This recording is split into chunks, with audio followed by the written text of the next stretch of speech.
She's got to go get in her big black taxpayer-funded SUV. Oh yeah, that's what happens when you're a member of Congress. That's what happens when you don't have transparency in the government. Why do you deserve a big black taxpayer-funded SUV? Is that why you're so against Doge? Is that what the problem is? What's up with the lack of transparency in your... What's the problem with transparency? Who the f*** are you? Why are you pushing? What is the problem with Doge? What is the problem? The shutdown. Senator Warren, why are you so afraid of transparency? Why are you bothered by the fact that Elon Musk is attempting to expose all of this fraudulent spending? What is that about? What is the problem here? What is the problem with transparency? Do not touch me. Do not touch me. Senator Warren, I just want to answer a question. How did you get a $12 million net worth on a $200,000 salary in Congress? Thank you. How did you do that? Excuse me. How did you do that? You can keep trying to block my camera. We're on a public sidewalk, so... Get off of me. So you don't want to answer that question. What is it about Doge that's such a problem to you? You just elbowed me, Senator. I got that on camera. Excuse us. Thank you. Transparency is your enemy. Say it one more time, just real quick. Just like, do you think the Democrats' messaging on Doge, do you think it's resonating with the American people? Well, I'd say I just did a town hall yesterday. Well over 1,000 people were on it. A lot of people raising concerns. And I've seen a lot of mobilization all over the country. So I think the American people are starting to really tune in and understand the challenges. Do you think there's anything you need to do more to get the message out? There's always more things that we can do. That's why I did the town hall yesterday. We're doing more events. I was back in my district, back in my state, engaged with a roundtable of organizations that are going to be affected by the funding freeze. Those are the types of things we just got to continue to hammer away. It takes time and persistence to be able to get that out. Thank you.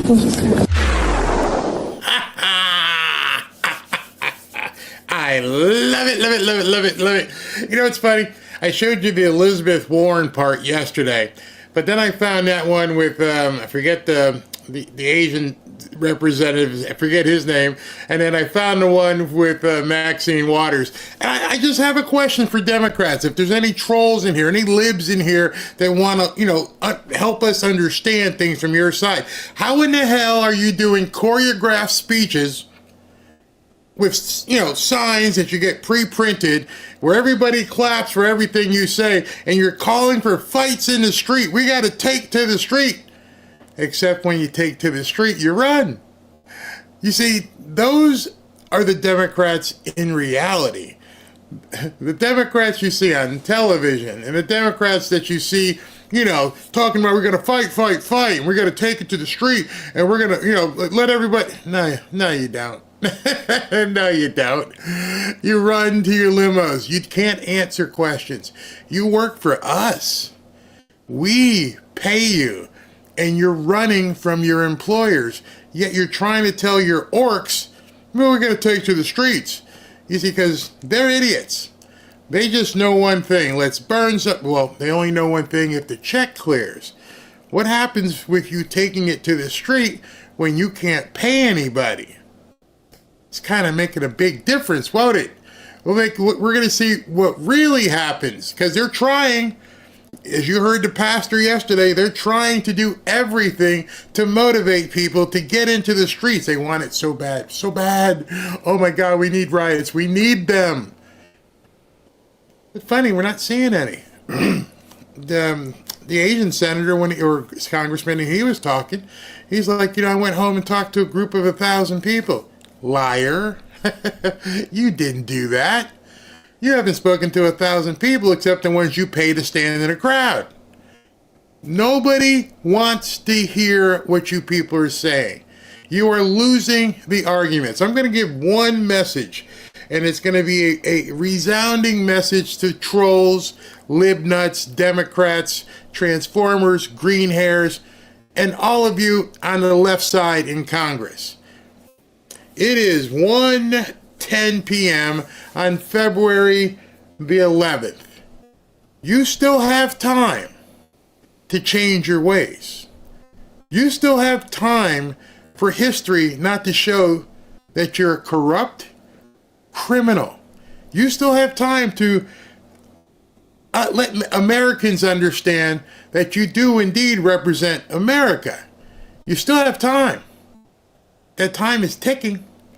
It's ticking down because more and more and more Americans, notice I didn't say Republicans or Democrats, more and more Americans are realizing we've all been scammed.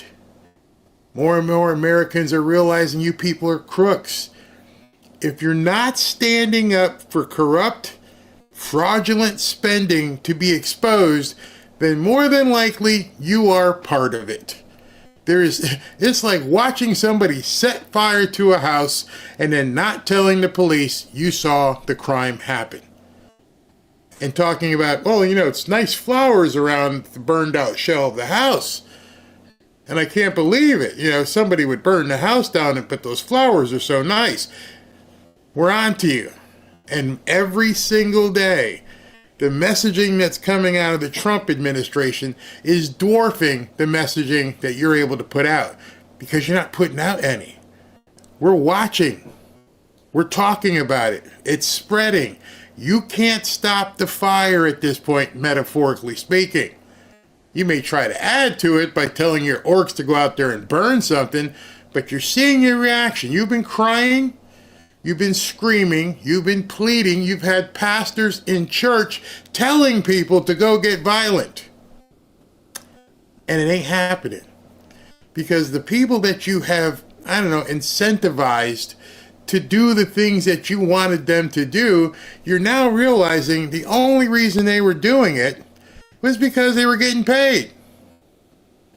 There was no passion behind BLM. There was no passion behind Sir George Floyd. There was no passion in Seattle. There's no passion for Wall Street years ago. It's all AstroTurf. And now we know definitively it's AstroTurf. We know you've been sending millions to these organizations to do God knows what. And now the funding's cut off, and that's what you're caught with. As Trump has said, you've been caught.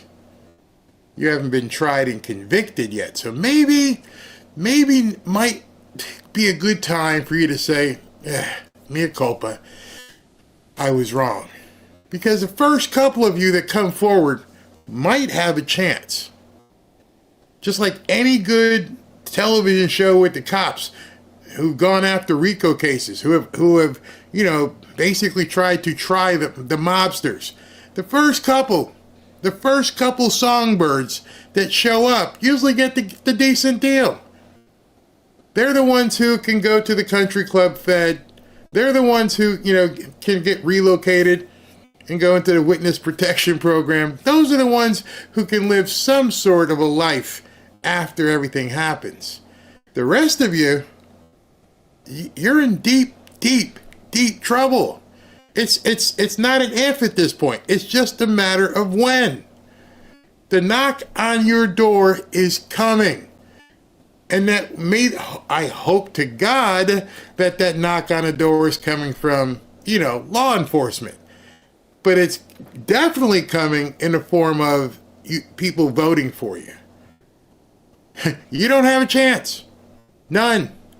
Every single person, even if Elon Musk or Nicole Shanahan or any other big money person, even if they're not primarying you, the person running against you in your district is easily going to say, hey, John Smith here stood around while all of Congress was stealing from you. And he's never, or she's never, ever stood up for America and said it's wrong. How could you vote this person back in? Hey, Sheila, you want to tell us all why you were okay with $20 million being sent to a Transformer show in Burma? We know you don't have a response. There is no retort because you'd have it now. So where's this retort going to come from when it's time to go into primary season, when people, at this point, there's so much. And unfortunately, that judge who said, go ahead and destroy everything, yeah, that's a pipe dream. That's not happening. We all have it. I probably have enough to sink the Democrat Party, and I'm just posting it in videos. I have enough on videos I've done that I could run against somebody in any, basically in any location and destroy you because of your complicity, your silence, your inability to tell people what's really going on. Ayanna Presley, AOC, Rashida Tlaib, Ilhan Omar, it doesn't matter. You've all been silent and you've watched a crime be committed, and that makes you, a facilitator of it. Or, as they say in law enforcement, you're an accomplice. At this point, by the fact that you're not even willing to discuss it, you are making everybody see that you are an accomplice. So there's only one way for you to extricate yourself from this. And that's basically do a mea culpa. Do a Harry Carey on the sword at this point. You are going to have to come clean. If you think you have any political future whatsoever, you got a real small window. Because 2020, this can't go on until 2026. You will be destroyed. There won't even be D's to put after your name. There will be no such thing. It's a relic. And I'm going to do my best every single day, most of the time, twice a day, to make sure that you're not have no ability to continue this fraud on America. And I hope that people like me, with my small corner of the world, and the guys like Dan Bongino with a bigger corner of the world, and Benny Johnson with a bigger corner of the world, can continue to do what we're doing for at least the next 2 years to destroy you, to compel Americans to put the proverbial foot on your neck and stomp the air out of the Democrat Party. That's my mission. My mission right now is to eradicate you as a political force in this country. I'm coming for you. I'm sure Dan Bongino's coming for you. Patrick Bet-David is coming for you. Benny Johnson is coming for you. Tim Pool is coming for you. You can't withstand what's about to happen, because every single day we get reloaded. Every single day Elon Musk says, here's some more. And we just keep packing the muskets because you don't have any ammunition. There's nothing you can do but complain and hopefully riot. And that's just not a way to govern. Good luck with that. You got tick, tick. Lawyer up. Pam Bondi's coming. Kash Patel is coming. I love it. I love what we're seeing. And I hope you as an audience aren't getting complacent. I hope that you're not getting bored, overwhelmed, and realize that every single day you're getting refreshed, you're getting more. Yes, it may be the same old crime, but you're finding out more and more evidence about this crime, and you need to consume it, and you need to disseminate it. You need to tell everybody, look what we've been finding. And just remember, I remember November 6th, people asked me, Barry, what are you going to have to talk about after the election is over? And I remember talking to Robin and going, they don't realize what's about to happen, do they? And Robin's like, no, because, the normal election was, hey, you put your hand in the Bible, do the thing, go ahead, and now you go into the White House and just do what you do, and it's boring stuff. As J.D. Vance said, this is the new normal. There's so much to uncover. And you judges, let me talk to you judges. You're done. That's all I can say. And it's funny, Laura Loomer pointed something out. Have you noticed all of these liberal judges who keep coming up with these Looney Tune, things that they say, all seem to have daughters and wives who are tied up intricately in a Democrat Party. I'm not talking about just happen to be Democrats. The one yesterday who did the you can't do anything even though you're president order, his daughter is a bigwig in the Department of Education.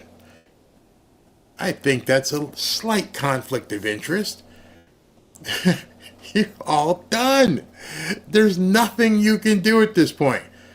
And I'm going to show you some clips because, I've been saying Trump just needs to keep going. Just keep going. Just keep you ever see those big pavers that just pave the roads? Just keep mowing them down and challenging them. Telling them, screw you, we're still going. Because as I've been saying, and you're going to hear somebody else say it today, who are you going to call? Who is going to enforce your crappy orders? So let's get to the show. Yeah. Oh, also, today, if I'm going to have to. I'll still be live at 3:30. We're going to have on Jason Meister, who worked as part of the advisory team in the Trump presidential campaign, and we're going to talk about what he's seeing. Someone who's been on the inside, who can talk about how Trump orchestrates this stuff. How long has he been planning it? What's next? What does 60, 90, 120 days look like? And I want to get his opinion on the judges. I want to get his opinion on the Democrat Party so you guys can all hear. So that's a good one. In addition, let me just thank all of you who seem to like what we did last night. Last night, Robin had an idea, and she said, hey, how about, these people that come and watch your videos, the Fanfare family, they really like chatting to each other. Even when I'm on screen and I can't look at the monitor, she's like, they talk to each other. They've come to know each other. And I'm like, okay. So she's like, instead of just cutting the video at the end, why don't you leave it running and give people some time to talk and, about whatever they want? So last night we tried it for the first time. I tried to do it 2 days ago, but my computer went crazy. Last night the computer decided to, play ball with me and did the show, did the outro, did our giveaways of the hoodies and all that stuff, recognized super chats, and then I just said simply, after the outro, if you'd like to continue talking, we're going to have a 30-minute after chat party. And I just put on some music and some background video, and there were still 8,000 people in this chat after the show ended. I was blown away. And then it went for 30 minutes, and there were still at the very end of the after chat, there were still 5,500 or so people watching, and I'm not watching, just talking to each other. So I put up a poll and said, should I do it only during the day, only at night, or do it all the time? And depending on how this poll comes out, that's what we'll do. You guys seem to enjoy it. People were talking, and I was blown away. Absolutely blown away. And it was fun. It was fun and then I stayed and started talking and chatting to people as well. So with that being said, let's get back to today's show. I'm paid to not be baffled or speechless. That's been my job. I'm baffled and somewhat speechless. I've been thinking in the last couple of days, is there anything in my career as a journalist that I've covered that I'd compare to this? And the answer is no. I've covered, presidential campaigns, governments, Oklahoma City bombing, O.J. Simpson trial. I've covered lots of big, complex stories. I find this to be extraordinary and singular. In case you guys don't know, this is Mark Halperin. Mark Halperin has been with a number of different networks. Most recently was with MSNBC, and now he's got his own podcast where he talks to political insiders about campaigns and what's going on. I found this striking, that someone with his pedigree in terms of covering news to be speechless, having never seen what we're seeing right now, having never seen a political party that's on its knees and doesn't seem to have any possible way of getting off of their knees. And that's mainly because there is no response to what we've been seeing. Unless you want to take this head on and start talking about this corruption, anything else you say is meaningless. As I showed you, Maxine Waters running in the street, Elizabeth Warren running in the street. These are the times when stars are made.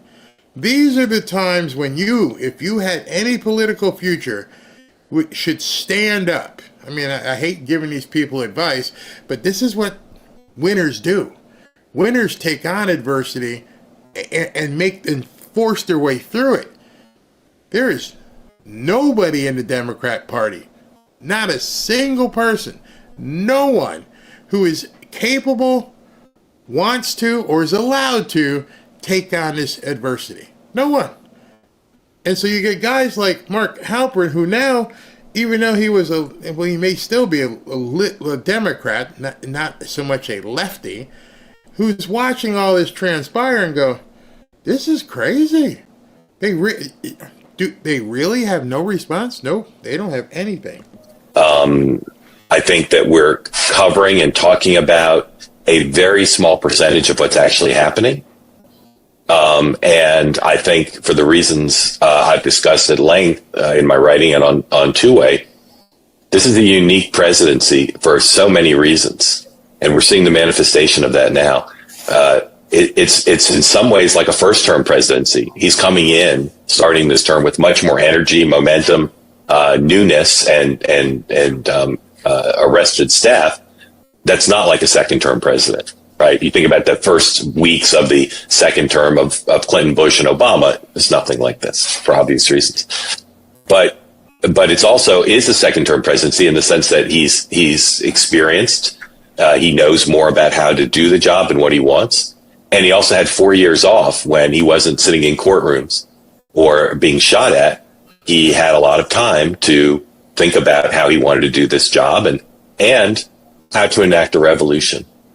And I think I've been telling you that. How to enact a revolution.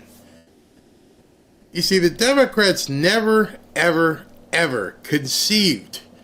And if you don't conceive it, then you don't believe it. And if you don't believe it, you can't achieve it. That's an old saying. They never even conceived that this would be happening. And because they could never conceive it, there is nothing they can do at this point to respond. Because everything that they would respond to would be some sort of late, delayed reflex that would be it would be testing. And what you're seeing is message testing right now go on with the Democrats. The whole, you're stealing your Social Security numbers. Yeah, that fizzled. That didn't work. And now they're trying to hold the kids. Oh, they're weird 19-year-olds. Yeah, that doesn't work. And so now they've morphed into, it's a constitutional crisis. And that's not working either. So they're trying to come up with messaging to see what sticks. And they can't. There is no way to overcome crime and mistrust. You can't do it. The only possible way you can do it is by being completely truthful. You have to prostrate yourself, not prostitute. You have to lay prostrate, prone, and say, I am sorry. I should never have done this. I should never have kept quiet about it. You're going to have to take some arrows, Democrats. You're going to have to take some real painful arrows to now tell people you're trustworthy. Those of you who've had coworkers, friends, family members, spouses, where you've lost trust, that's pretty much the end of the relationship. You could say, if you find a friend, family member, or spouse who does something, you're like, why'd you do that? And you talk it out. But when you lose trust, it's almost irreparable. And the only way you can fix broken trust is by admitting what you did. And even then, it may not work. They may forgive you, but they're not going to forget what you did. So it becomes like you're hoping it's forgive and forget, but oftentimes the best you're going to get is forgive. Now, I forgive you. Now get out of my face. I'm not angry at you anymore. I just don't care. See, the Democrats at this point haven't even realized that. They don't realize that the only way this party survives, and it's from top to bottom, media, over here to here, all of it. There is nobody in that atmosphere of the liberal ecosystem that has any idea that the only way forward is something they completely hate. It's almost like they have to accept a Christian value at this point. And they have to admit, I've done wrong. You're going to have to walk into the American people and look in the camera and just say, I was involved in something I shouldn't have been involved in. I'm sorry. I hope one day you trust me again, and I'm going to work every single day from here on out to try and be that person you elected me to be. Absent that, nobody cares. Literally, nobody cares what you have to say if you can't admit what everybody else is seeing. And as of today, not a single person has even mentioned a single number. Never mind being right or wrong, they're not even acknowledging that anything happened. We're seeing chalk marks on the street, and you're pretending like there's nobody dead. And you know, the theater of it and the personality and the historical narrative arc are all, of course, super compelling. But what matters is the real lives of real people and the impact this is going to have on not just American government and the world, but American history. And I think on that score, based on the early returns here after a couple weeks, this turns the Reagan Revolution into a joke. It makes the notion that George W. Bush came to Washington to really shake things up. There's no comparison what they're doing. And it's some combination of careful planning that was hidden from view for the most part, and ad hocery that is being mostly successful because this is open field running. You know, I'm very reluctant to use sports metaphors, but I think it's the right one. This is Travis Kelce catching the ball on his own 40 and looking around and seeing there's no one near him. And he's just barreling downfield. The Democrats are nowhere on the field. The press is nowhere on the field. Maybe I wouldn't have used Travis Kelce on Monday after the Super Bowl when they got their butts trounced, but you get his point. We're all running. Trump's way down the field. We're trying to catch up with Trump. It's Trump and JD and some people way down there. We're running, trying to keep up with everything he's doing. Like, oh, actually, he's doing what? He's doing this. He's meeting with this guy. And we're looking around, and the other team hasn't come out the locker room. Like, seriously? And it's not just us noticing it. See, that's where the important part of this is. We, as MAGA, who are even in front of, the rhinos, we're out there running, trying to catch up to Trump. The rhinos are like, yeah, I don't want to be out here, but let me. And then Mitch is crawling up the field. But at least he's on the field. And Lisa Murkowski and Susan Collins are walking up the field, but they're on the field. They realize you need to keep up with that guy up there or you're going to be lost. You better make sure today that Tulsi Gabbard is confirmed. You better make sure tomorrow or Friday RFK Jr. is confirmed. You better make sure by Monday or Tuesday Kash Patel is confirmed. I don't care if you're crawling up this field. I don't care if your face is in the dirt. Just keep crawling. We don't care.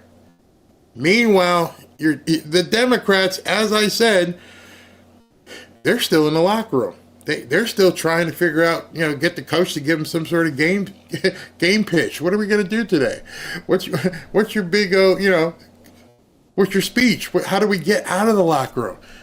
Well, you can't even have that because you don't have a coach. You're looking for the pep talk, and there's nobody in there to give the pep talk.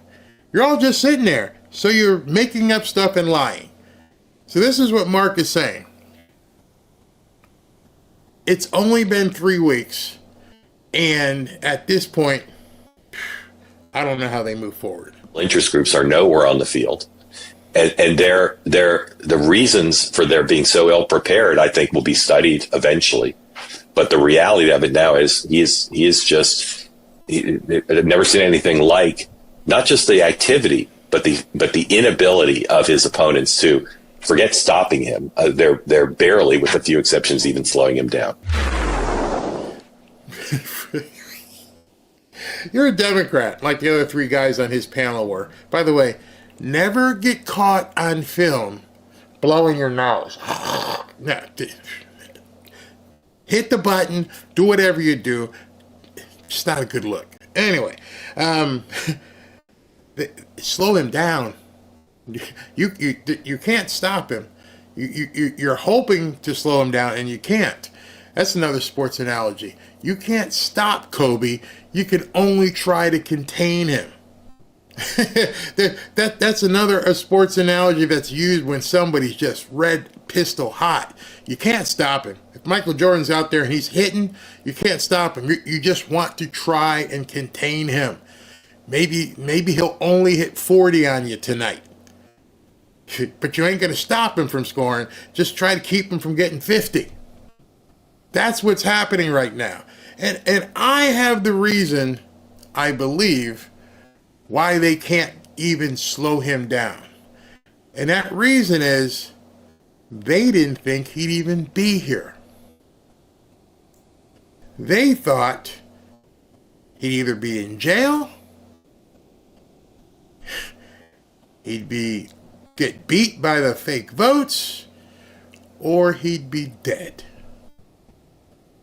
So because they thought they had 3 layers of protection, we'll put him in jail.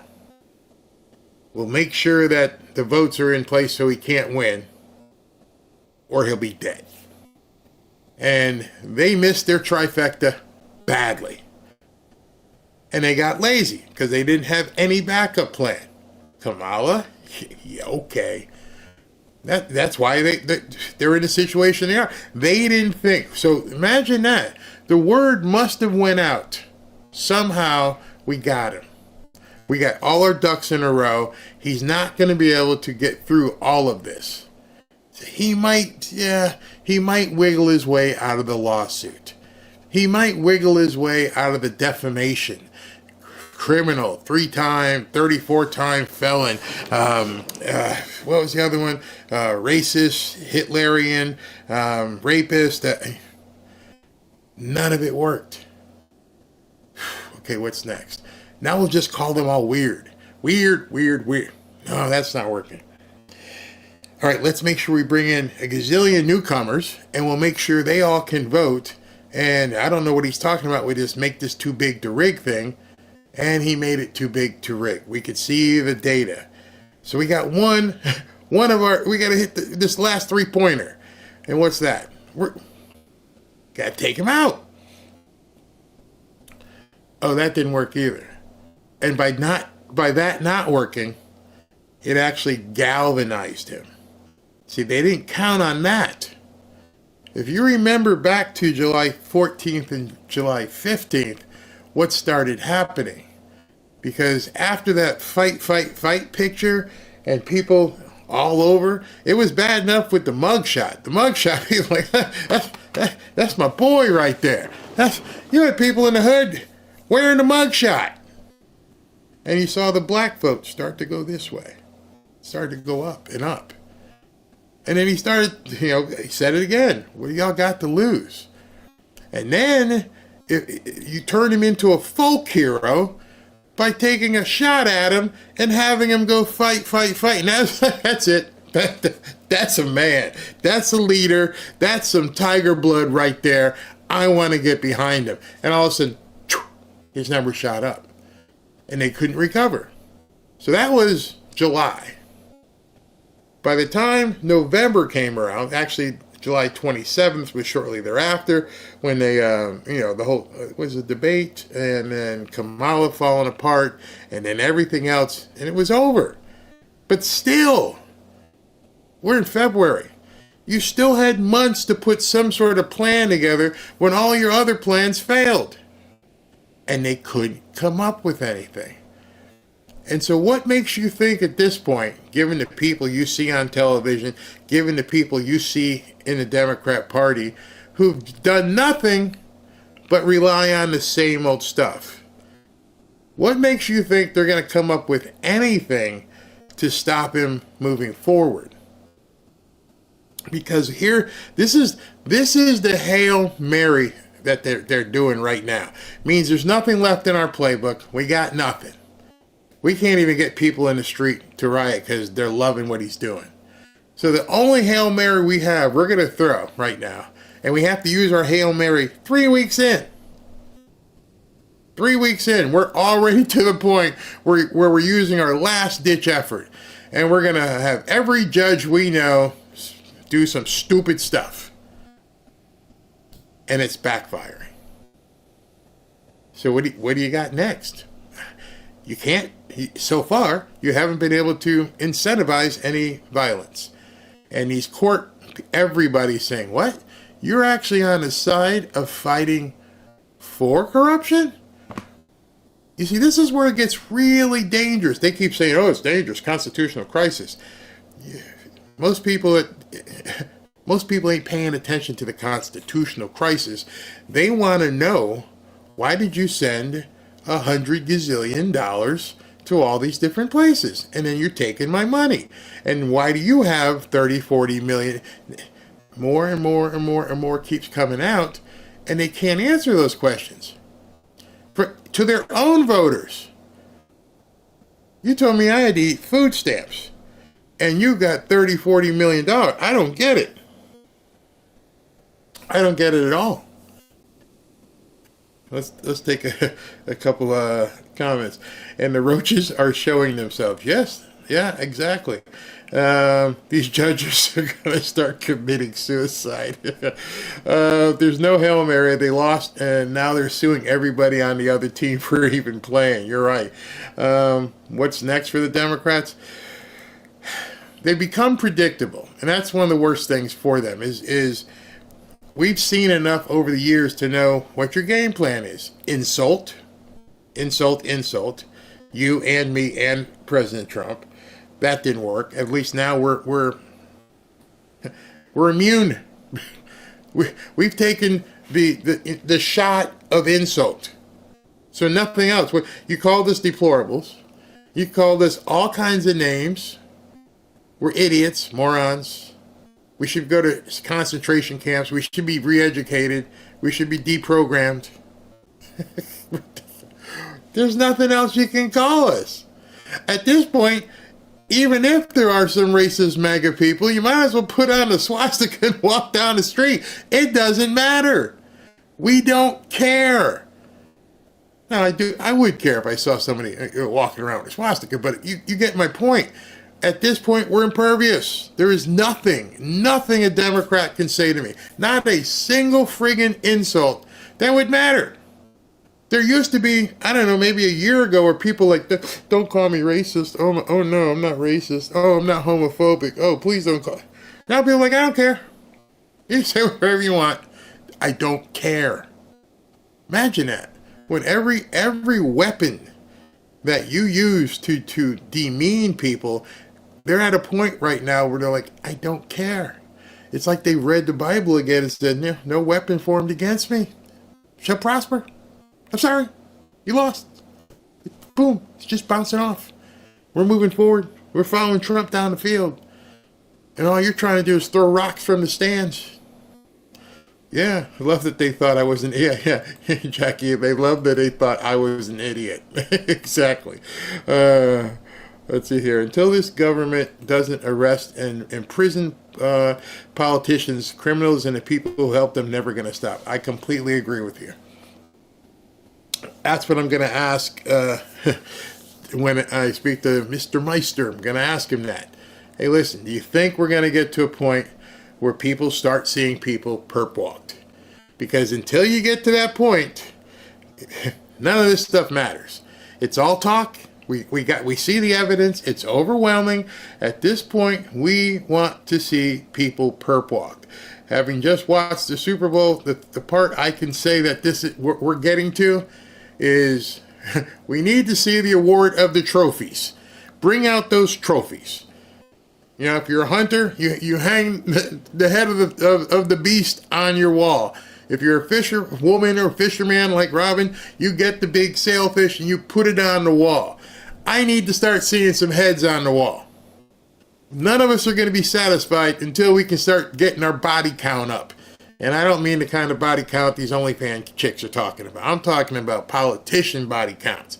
And no, I'm not talking about killing anybody. I'm talking about, you know what I mean, put them in jail. Put them in jail. We get that body count up, then we're going to understand what's going on. All right, let's continue. Hey, Bill. Well, we have some breaking news this morning. The Department of Homeland Security confirms that it has fired 4 workers for circumventing leadership and facilitating a $59 million payment from FEMA to New York City to take care of and house illegal migrants at hotels like the Row Hotel, where we are in New York City this morning. Now, the FEMA administrator confirms that those payments have already been suspended, and he thanked Doge workers for exposing this. Now, Elon Musk was the first one to reveal it in a post on X, posting, quote, "Sending this money violated the law and is in gross insubordination to the president's executive order. That money is meant for American disaster relief and instead is being spent on high-end hotels for illegals." A spokesperson for DHS confirmed the firings with Fox News this morning and reiterated Secretary Kristi Noem's claims that FEMA can't exist in the way that it currently does. Hello, my name is Mary Comans, and I serve as FEMA's Chief Financial Officer. Not anymore. Oh, yes, you used to. But firing isn't enough.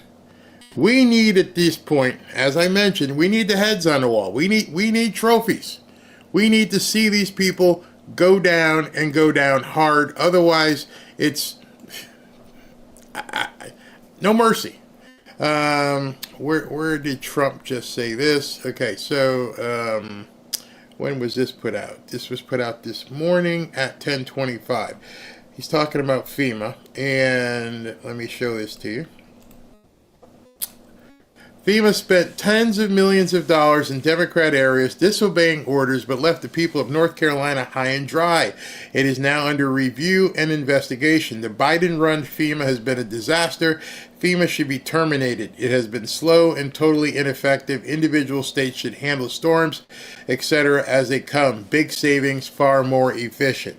Now, I've had people reach out to me and say, what the hell, why is Pam Bondi not being heard or seen from?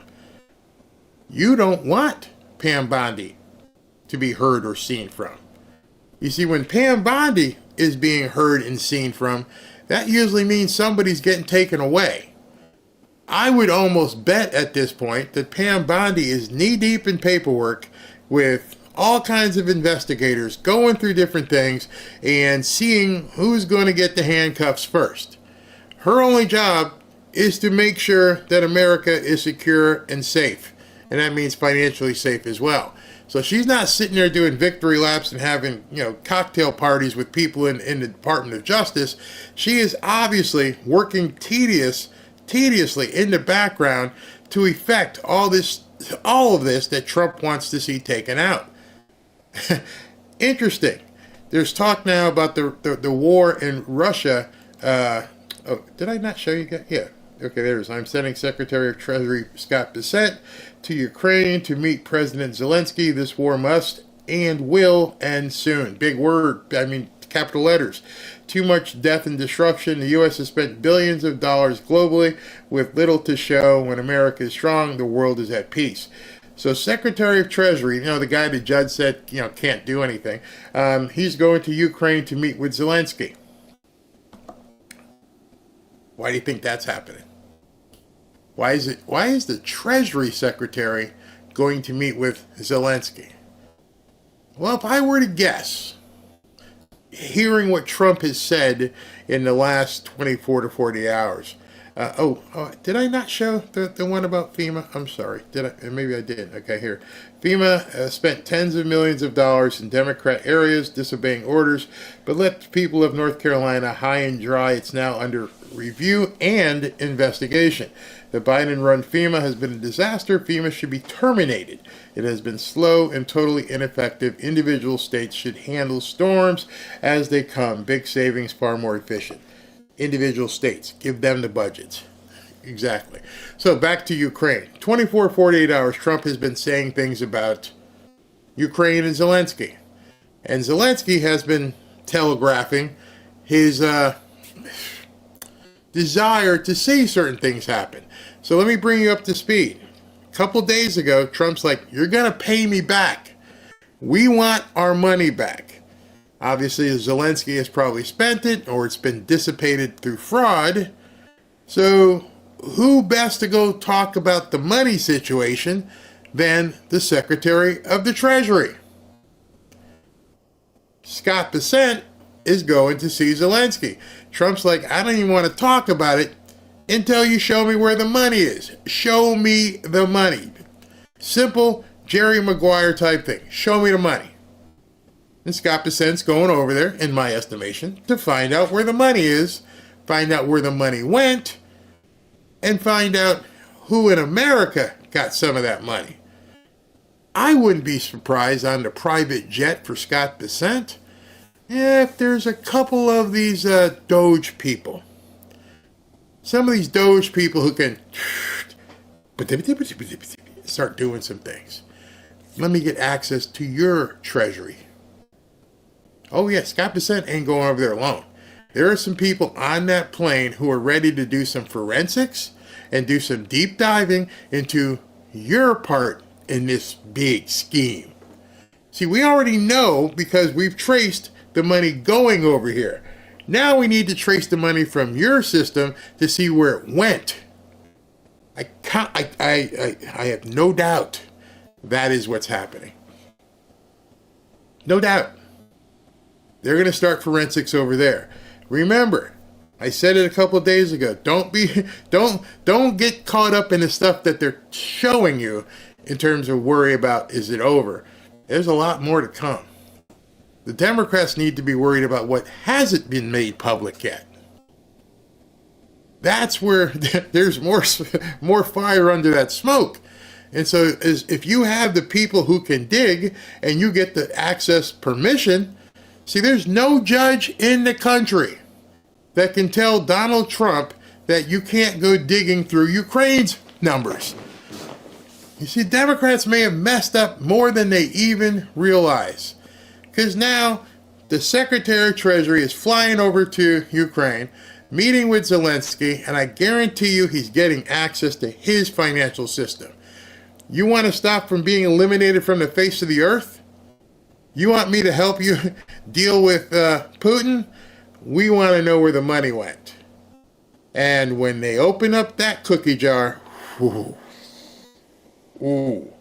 And in addition, the other thing that Zelensky said, if you remember 2 days ago, let me refresh your memory if you don't, is he wants to talk about giving rights to the minerals and the rare earth in Ukraine. Okay. Money. What are these minerals? How deep are they? What do they need to do to extract them? All that kind of stuff.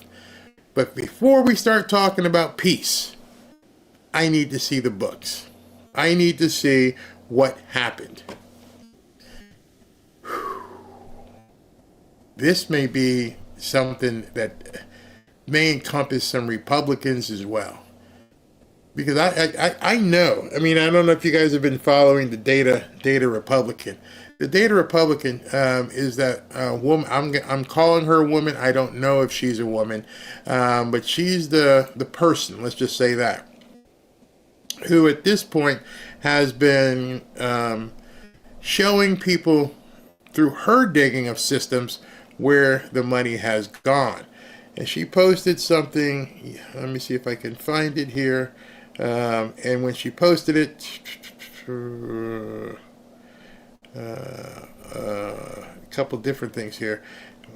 Hold on, let me see if I can find it, because Elon posted it. I mean, Elon's, if you're not following Elon Musk, you might want to go, because his basically is the news at this point. But I can't find this Data Republican thing. I wanted to show it to you because, oh, here it is. Here it is. That's my bands. There's so much in here. Anyway, she found how this thing crossed parties. She found the key of how the money is going back and forth across the two parties. And that's got to be scaring the heck out of them, because now it's been confirmed that both parties have their hands in this. So it's going to get really nasty. And speaking of his feed being the news, I just noticed something. There's some breaking news before I continue that I want to bring to you, because this is amazing, and it tells you, gives you a little preview of what's going on over in Russia. This is absolutely stunning. You guys know who Mark Fogel is. Mark Fogel is somebody that's been in prison. Hold on, where is it? So I can show it to you. Because, there's so much news. Okay, here we go. Mike Waltz puts this out, and it was put out also by Elon. For immediate release, statement from the National Security Advisor. Today, President Trump and his special envoy, Steve Witkoff, are able to announce that Mr. Witkoff is leaving Russia airspace with Mark Fogel, an American who has been detained by Russia. President Trump, Steve Witkoff, and the president's advisors negotiated an exchange that serves as a show of good faith from the Russians and a sign we are moving in the right direction to end a brutal and terrible war in Ukraine. Since Trump's swearing in, he has successfully secured the release of Americans detained around the world, and President Trump will continue until all Americans being held are returned to the United States. By tonight, Mark Fogel will be on American soil and reunited with his family and loved ones thanks to President Trump's leadership. So, Steve Witkoff is over talking to Putin and dealing with Russia. Simultaneously, Scott Bessent is over in Ukraine looking at the money in Ukraine. They're close. They're very close to ending this, and it's the Democrats' worst nightmare. This is where you may see people just quit. If he's able to secure a ceasefire peace agreement between Putin and Zelensky, that's one thing that's going to drive them nuts, because they needed that war. And two, they also know what it entails. They know at that point that he's going to get all the goodies from Zelensky. So you may actually see people just say, I'm done. They know they're in trouble. And it gets stupid. Another judge, this one here is probably the stupidest one I've ever seen. Lawfare, Democrat judges across the country are working with Democrat AGs and NGOs to either block, delay President Trump's EOs aimed at reducing fraud, abuse, and waste. This time it's Biden-appointed Judge Angel Kelly from Massachusetts ordering Trump to restore DEI funding to the NIH. Judge Angel Kelly has blocked the president's NIH funding cuts for DEI program and pauses for most other discretionary funding. The Massachusetts judge is the latest federal judge to block or delay Trump's attempt to reduce fraud, abuse, and waste. As I said earlier, Democrats, you're on the wrong side here. You're fighting the battle that you don't think people don't want you fighting. You're fighting to continue fraud. You're fighting to take the locks off of doors across the community and let the burglars come in. That's what you're fighting for. That is what you now stand for. And now you're took this to court because the DEI funding, you want to force that out of our pockets? Understand, every single one of these judges' orders is not against Trump. Let that sink in. None of these orders are against President Trump. They're not against the administration. They're against you. They are telling everyone with no equivocation, we're going to keep stealing your money, and we're ordering you to allow us to keep stealing your money. That's the only way you can read this. There's nothing else. Hey, listen, we found all this crazy stuff. We need to pump the brakes till we find out what's going on. We need to shut down this agency. This is crazy. Nope. Keep the money flowing. Well, remember, it's not Trump's money. He's got Mar-a-Lago. He's fine. He's going to be okay. They're taking your money and telling nobody can ever stop this. You just got, unless the judge says it's okay, or, the Democrats say they don't want it anymore, Until then, we're going to keep stealing your money, and we're taking you to court to force you to let us keep stealing your money. If there was ever a case to make April 15th a national holiday and say, nope, you ain't got to pay nothing, you're seeing it happen in real life. I just want to make sure you realize that every single one of these judge orders is not against Trump and the administration. It may have his name on it, but it's against you because they're forcing Americans to continue to be pilfered. You have to read beyond what the order says. Well, actually, you don't have to read. You don't even have to read beyond the order. You can just read what the actual order says. Bingo. You cannot pause. Do not pause. Do not block. Do not delay. Nope. Keep frickin' spending the money. But I don't want to give anymore. I've seen too much. Too bad. And there's not a single Democrat, not one, who's come out and said, you know, American people are seeing this and they're not liking it. Nope. They don't give a crap. Now they've been laid bare. You can tell all your friends, hey, listen, they're not suing Trump. They're suing America. They are telling you we are going to steal your money. We are going to continue stealing your money. And there ain't a damn thing you can do about it. That's specifically. I would challenge anyone to tell me otherwise. Because the government doesn't have any money. The only money the government has comes from you. So if the funding isn't paused, and you have a question about how it's being spent, and they're telling you, you can't ask us how it's being spent. You have no right. No, it's my money. Too bad. Deal with it. And I'm thinking to myself, did we cross over into an alternate universe or something? Have we just, forget the Truman Show, did we just get dropped off on another planet where people in our government are allowed to take your money without question? Don't even question us. That's the worst part. I don't see any Democrats sitting at a table saying, okay, I got the books here. Okay, where do you want to see? Don't even ask us. It's none of your friggin' business. You can't stop us. You can't ever stop us. The judges say you can't even delay. And if you missed sending some of that money out, go get it and keep sending it. But I don't want to see my money go to a drag show in Burma. Too bad. Too bad. This is what we've decided to do. You are going to pay for it. I say this with such anger is for you to realize that's exactly what's happening. It's your money. You've worked and worked and worked maybe 30, 40 years. And you've paid into a system that is telling you, here's your piece. Where's the rest of it going? Oh, we're sending it over here. I don't want it going there. I don't care what you think. I'm in Congress. I decide where your money goes, not you. Ha ha ha, silly American. How long can that kind of government last? How you want to riot? You're poking the American people. You are doing this to us. We can all see it at this point. We can see these judges are crooked. We see what you're doing and how you're sending this money to other countries. You're talking about the most armed population in the world, and you're telling us, take it, shut up, and deal with it.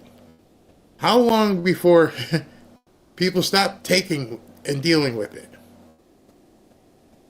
I've had enough. I'm pretty sure you've had enough. Roth IRA, no more taxes. But Barry, the kids will starve. The kids, oh, the poor kids. Oh, the kids. Oh, my God. Typical narcissistic behaviors. Condoms in Gaza. That's a lot of condoms over there. You know, it's crazy. Democrat Party is so afraid of Elon. No, they're not afraid of Elon. Let me just tell you this, too. They're not afraid of Elon. Because that's a very important distinction that you need to know. They're not afraid of Elon. They're not afraid of big balls. Nope, not going to happen. If you don't realize who they are afraid of, then you're allowing them to have a little bit of cushion. Because the people they should be afraid of are you. Elon's one guy. They can single him out and do whatever they need to do. Big balls is one guy. They can't do it to tens of millions of people. So it's not afraid of it. They're afraid of you. Hey, wait a minute. These people in South Dakota and Alabama and Tennessee and Florida are all starting to ask questions. And we're starting to look around and go, you don't have any answers? Oh, I can't even ask you. Maxine Waters running through the street. Elizabeth Warren running through the street. Hey, slow down, Liz. I'm no threat to you. I just have a question, Liz. That question is, where's my money? Hey, Maxine, I'm not going to insult you about your wig. I know it looks like a beaver on steroids on your head. Nope, sorry. I won't go there. My question is, where's my money? They don't even want you asking questions. I'm going to run. Well, shuffle, whatever she does. That's the problem. It's not afraid of Elon. Most of them will never ever see Elon. Elon's not in their district. Elon's not voting for them. Liz Warren is a Massachusetts senator. Maxine Waters is a California senator. You people who live in California and Massachusetts, you have every right to ask her, what the hell are you doing approving this money for drag shows in Serbia? That's what they're afraid of. They're afraid of you. They should be afraid. They don't want us to know. And now we know. Waters had tons of words outside the U.S. Yeah, when you can read a script and you're surrounded by other sycophants and you know there's nobody near you who's going to oppose what you're saying, because most of these people are probably paid or they're employees. Yeah. And so you get asked a question by somebody on the street. They got nothing to say. I don't have my prepared words. And that's what they're afraid of. They're all millionaires, multi-millionaires. Everyone, if you could, I mean, again, if you could, but they set that up years ago too. They made it so that your employer automatically takes it out. You don't have a chance. You have to look at this grift as a long-term plan that got enabled. They thought of it all. Like, how do we make sure that we get their tax dollars? I mean, if we wait until April 15th, then we can't do anything else the rest of the year. So how do we make sure we keep getting the money? Oh, they're getting paid by the company they work for. Let's go ahead and make it mandatory that the company has to pay us. Oh, that's brilliant, scumbag. That's it. The company has to keep remitting taxes. You see, you pay taxes once a year would basically bankrupt the government. They need the money on an ongoing basis. They pay it quarterly from the employer. So the money just keeps flowing. Meanwhile, you're sitting around waiting for a so-called refund. That's another big scam. Refund. When you get a refund, how is a refund enacted? Not a trick question. How do you get a refund? In order for you to get a refund on anything, hey, this phone ain't working. I bought this. So in order for me to get a refund, I no longer want it. It's broken. It's defective. Whatever. Here it is. Give me my money back. And you don't wait 364 days for that refund. All right, sir, I'm sorry you didn't like this, but sorry you're not happy with your dinner. Sorry. We'll credit your card back. in 24 hours or 72 hours, right? That's a refund. You actually acknowledge that you are paying for something. When April 15th comes and you're all excited, those of you who are, I'm going to pay my taxes. Ooh, I can't wait, I'm going to get a refund. You didn't buy anything. It's your money. That's your money. It's not coming from the government. It's your money that you made. What are you getting a refund on? What you're getting is the repayment of a loan that didn't pay you any freaking interest. What you're getting is the repayment of a loan that you gave the government to do whatever they wanted to. I mean, it'd be one thing if they took taxes out of your paycheck and you said, okay, I want my taxes to go to X, Y, and Z. Nope. Give us your money. Don't ask what we're doing with it. And at the end of the year or the following year, we'll give you a refund. Oh, but that refund is only based upon what you owe for the next year. So I gotta tell them what I made this year so they'll know how much more I need to owe. And if I don't do it, then my refund shrinks. And you keep telling you, and they ingrain it in your head that it's a refund. When every single time I've ever got a refund, it's because of something I no longer wanted. It was broken. It was defective. It didn't taste good. It didn't fit. There was something negative that causes you to get a refund. This isn't that. You just get your own money back. That's been gone for a year. It's crazy. Absolutely crazy how they make that sound. And people bought into it. And property tax the same way. Property tax. See, I'm not I don't have a huge problem with property tax because I know if I dial 911, a cop will show up or a fireman or a paramedic. I don't mind paying for that. I know that the garbage guys come twice a week. I know that, all these services occur. My problem with property tax. You want to talk about property tax? Because let me tell you a little bit about property tax. If you've never been a landlord, if you've never bought property, did you know that property taxes are probably one of the most racist things in existence in any government, in any municipality across the country? You see, I had to learn the hard way.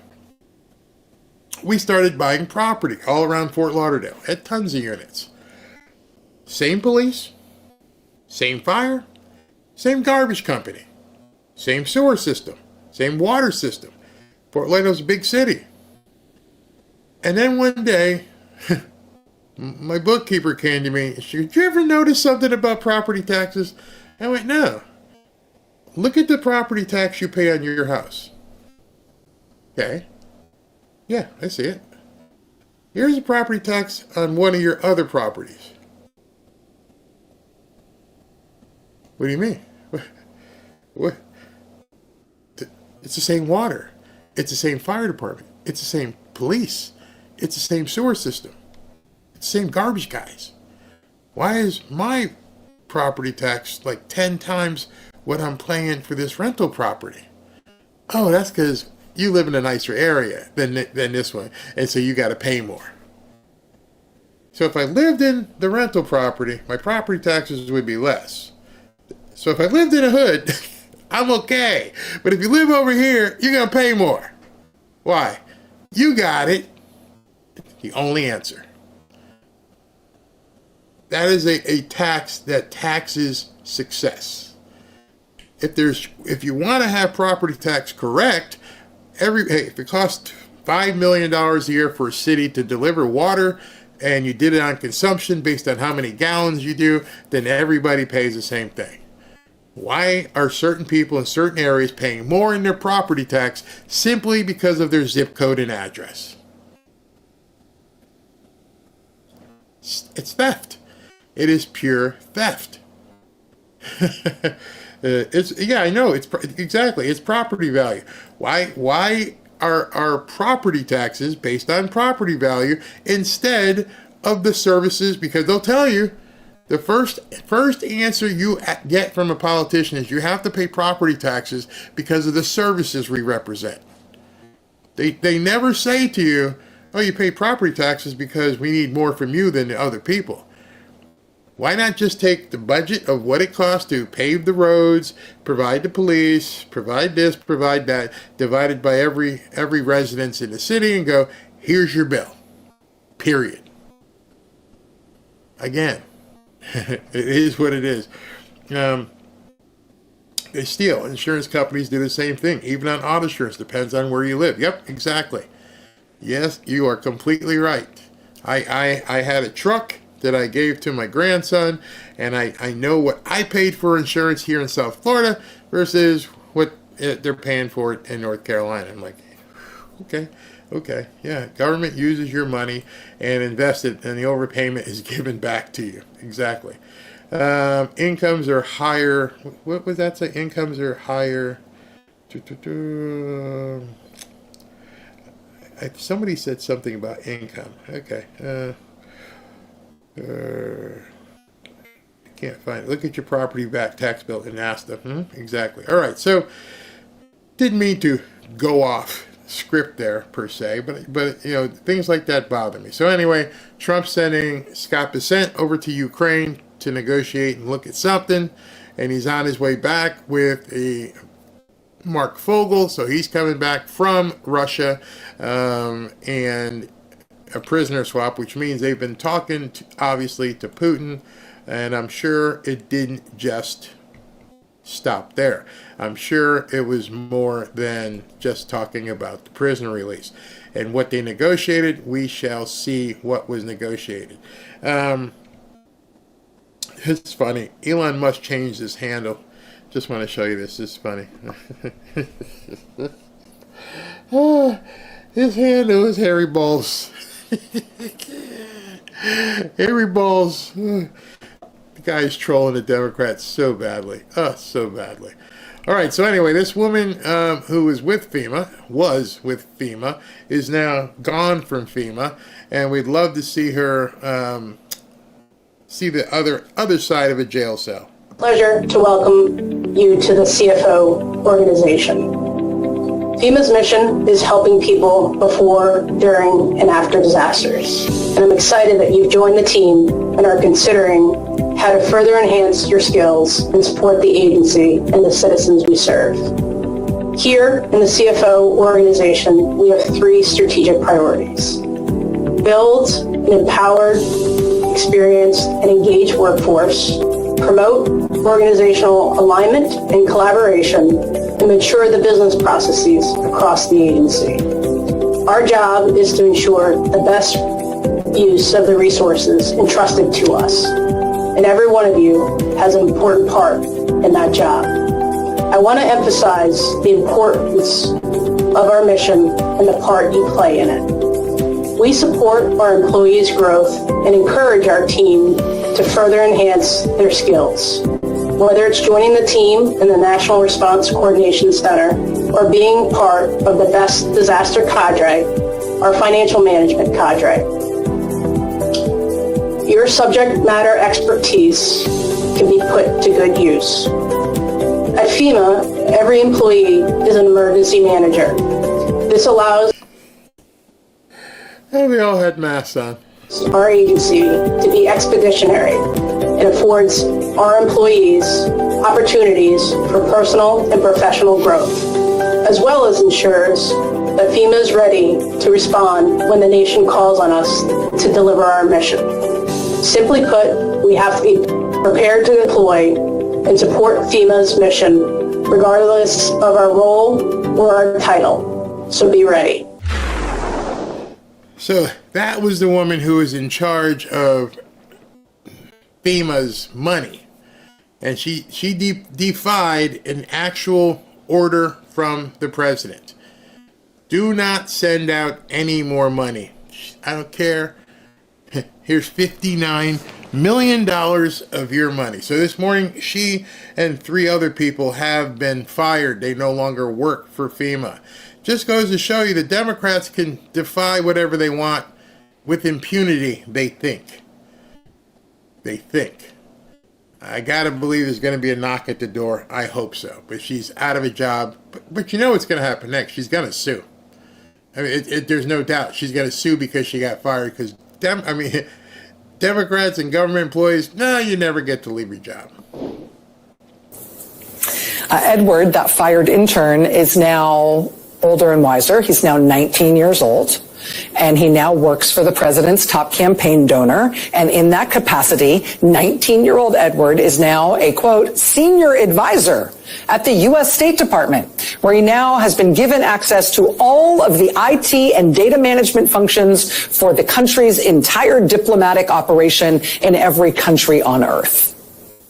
One current U.S. official telling the Washington Post, quote, this is dangerous. And hey, I'm no expert, but it doesn't sound good.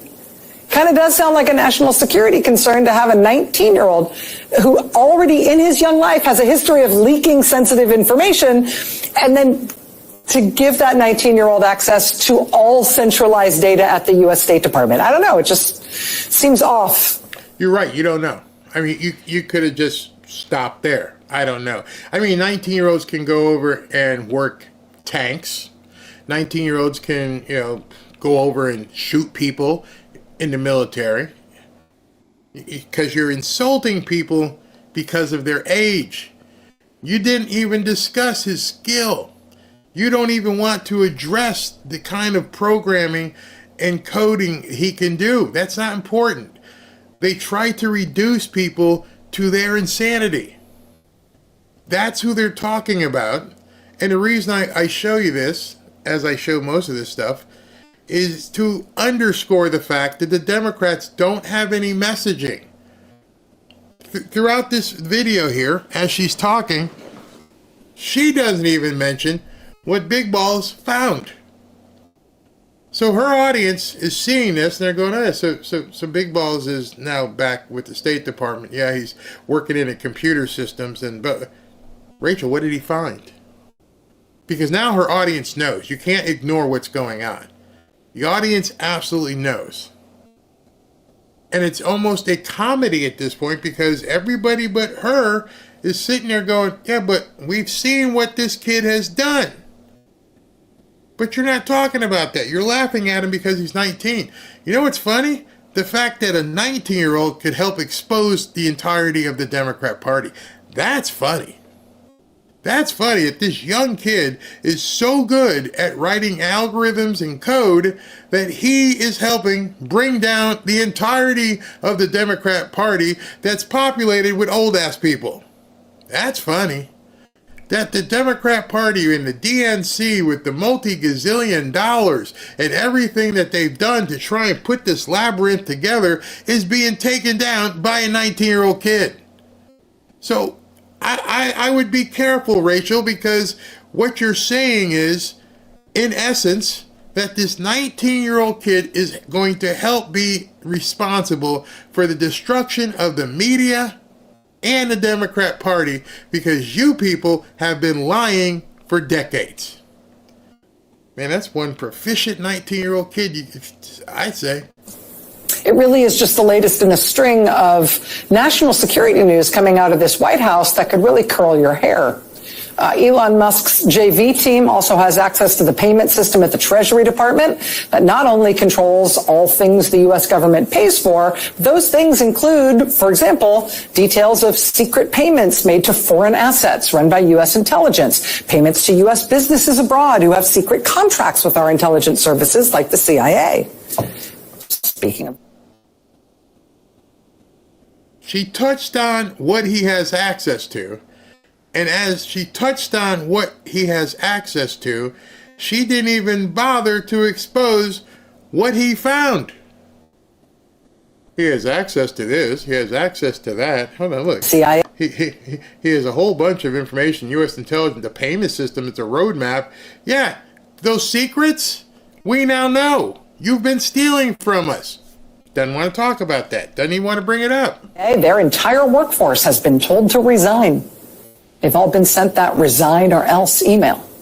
Well, I think there's a difference between saying... All right, so in continuing with the abject nuttery that's happening, and I will agree that we are in a constitutional crisis of epic proportions, because we're seeing it right now, again, the agonal breathing of this party. More evidence of that. DC judge orders Trump, now listen to this.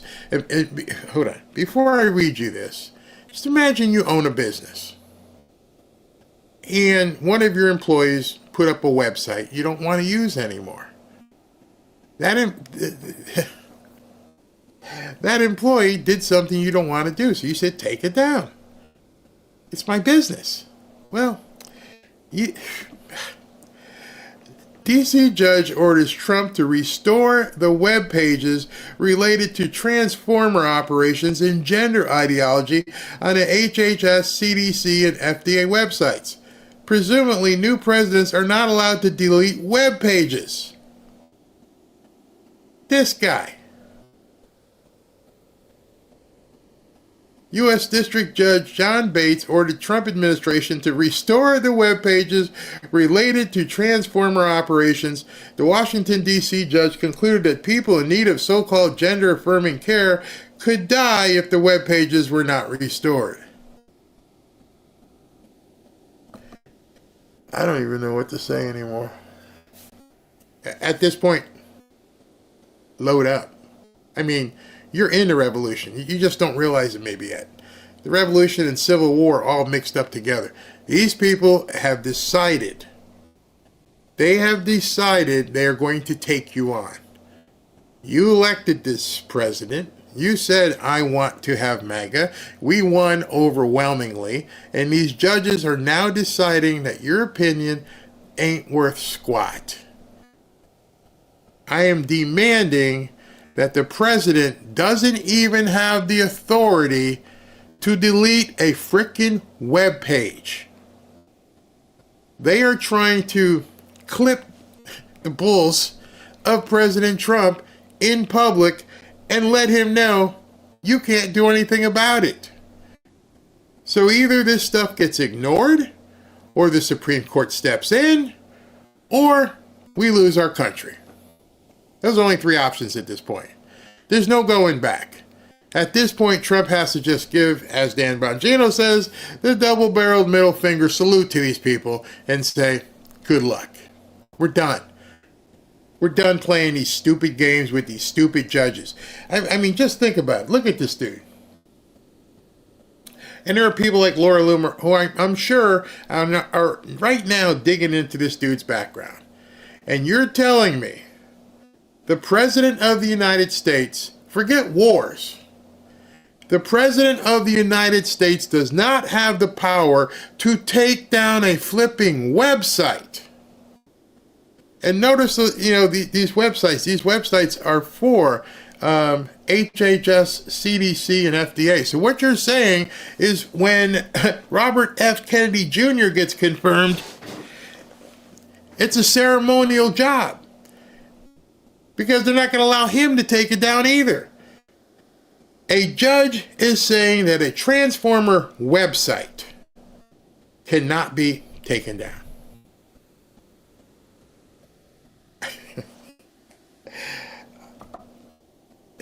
It's going to keep coming. It's going to keep happening. They're going to keep doing it. There's no way you are going to stop it at this point, in their mind. In their mind, that's it. God is more powerful than these people. God laughs at the wicked because he knows their day is coming. I worry that SCOTUS will betray Trump.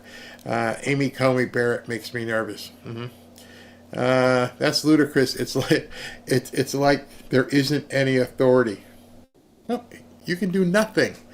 We are telling you, you can do nothing. What it also should tell you, in no uncertain terms, is that these people have gone all in on this transformer stuff. This is the holy grail, because as you're seeing a lot of this waste, and we've talked about it, you know, the 20 million here and the 100 million here and the 50 million here. So much of it is about the transformer stuff. Something that affects this much of the population, this much. But it's the hill they're willing to die on. So if that's the hill they're willing to die on, then you must understand the people behind the curtain. That's their hill they're pushing in front of these people. Lay your ass down and die on it. But I'm a judge. I don't care. We put you in here, we'll take you out. Do it. Democrats, do it. Across the world. And to me, it goes all the way back about some of the stuff we've been hearing about depopulation. They don't want too many air breathers on the planet. What's the best way to do that? Make sure you don't breed. If you don't have sex, you don't breed. And if you have sex with mutilated people, you don't breed. There's something diabolically satanic with all of this, to the point where you don't even want a website taken down. You're afraid people, wait, how are they going to die? I want to see the Supreme Court tell me if they don't have gender affirming care, they could die.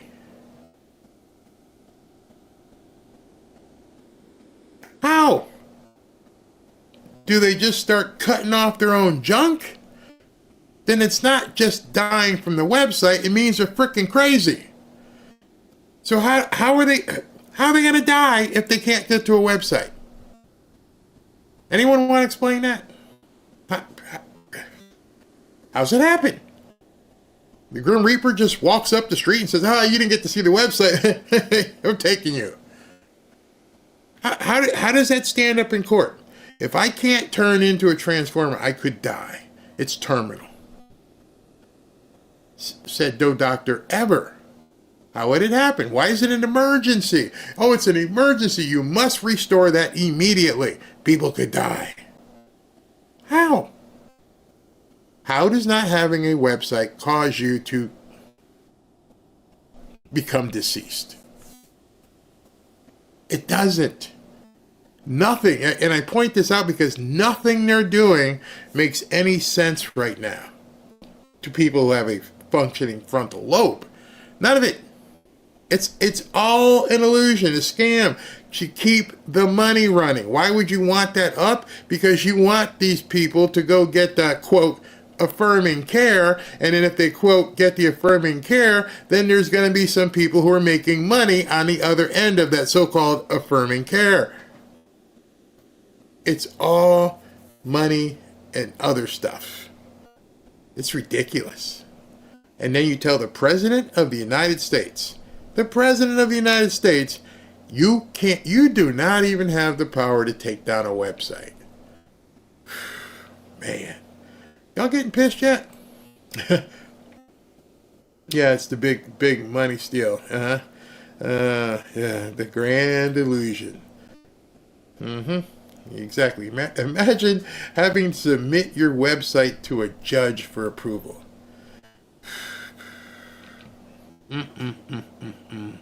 It's crazy. They're satanic puppets supporting Sodom and Gomorrah.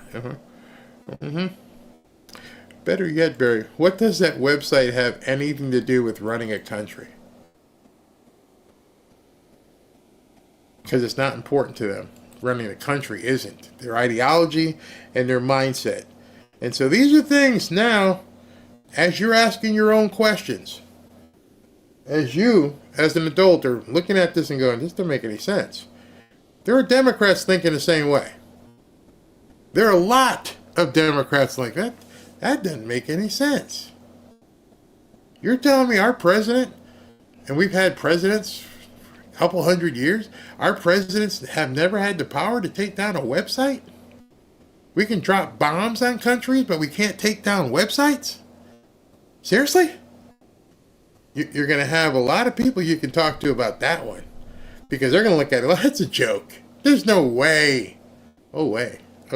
Let's continue. Whether you're complying with the law, and then you have these individual district court judges setting effectively broad federal policy that is specifically reserved for the president of the United States. I think we do have a constitutional crisis, and it's being caused by these judges. They're not here to tell us. They're not here to tell us how to spend the money. They're not here to set broad federal policy. That is the president's job as elected by the people. These judges are supposed to be settling discrete, specific matters, not policy setting. I think Vance is right. I think Trump has a point, and these judges want nothing more to continue the lawfare against. I don't think anybody's in the executive branch saying, no, I don't feel like it, and the courts say you have to. Well, my answer to that simply is, it is the executive branch's job to figure out how to spend money once it is appropriated by Congress, and sometimes they spend money that's not been appropriated, but the correct political control is between the executive and the Congress, not some random federal judge. There are not repercussions. You get away with it. I get it. You want individual federal judges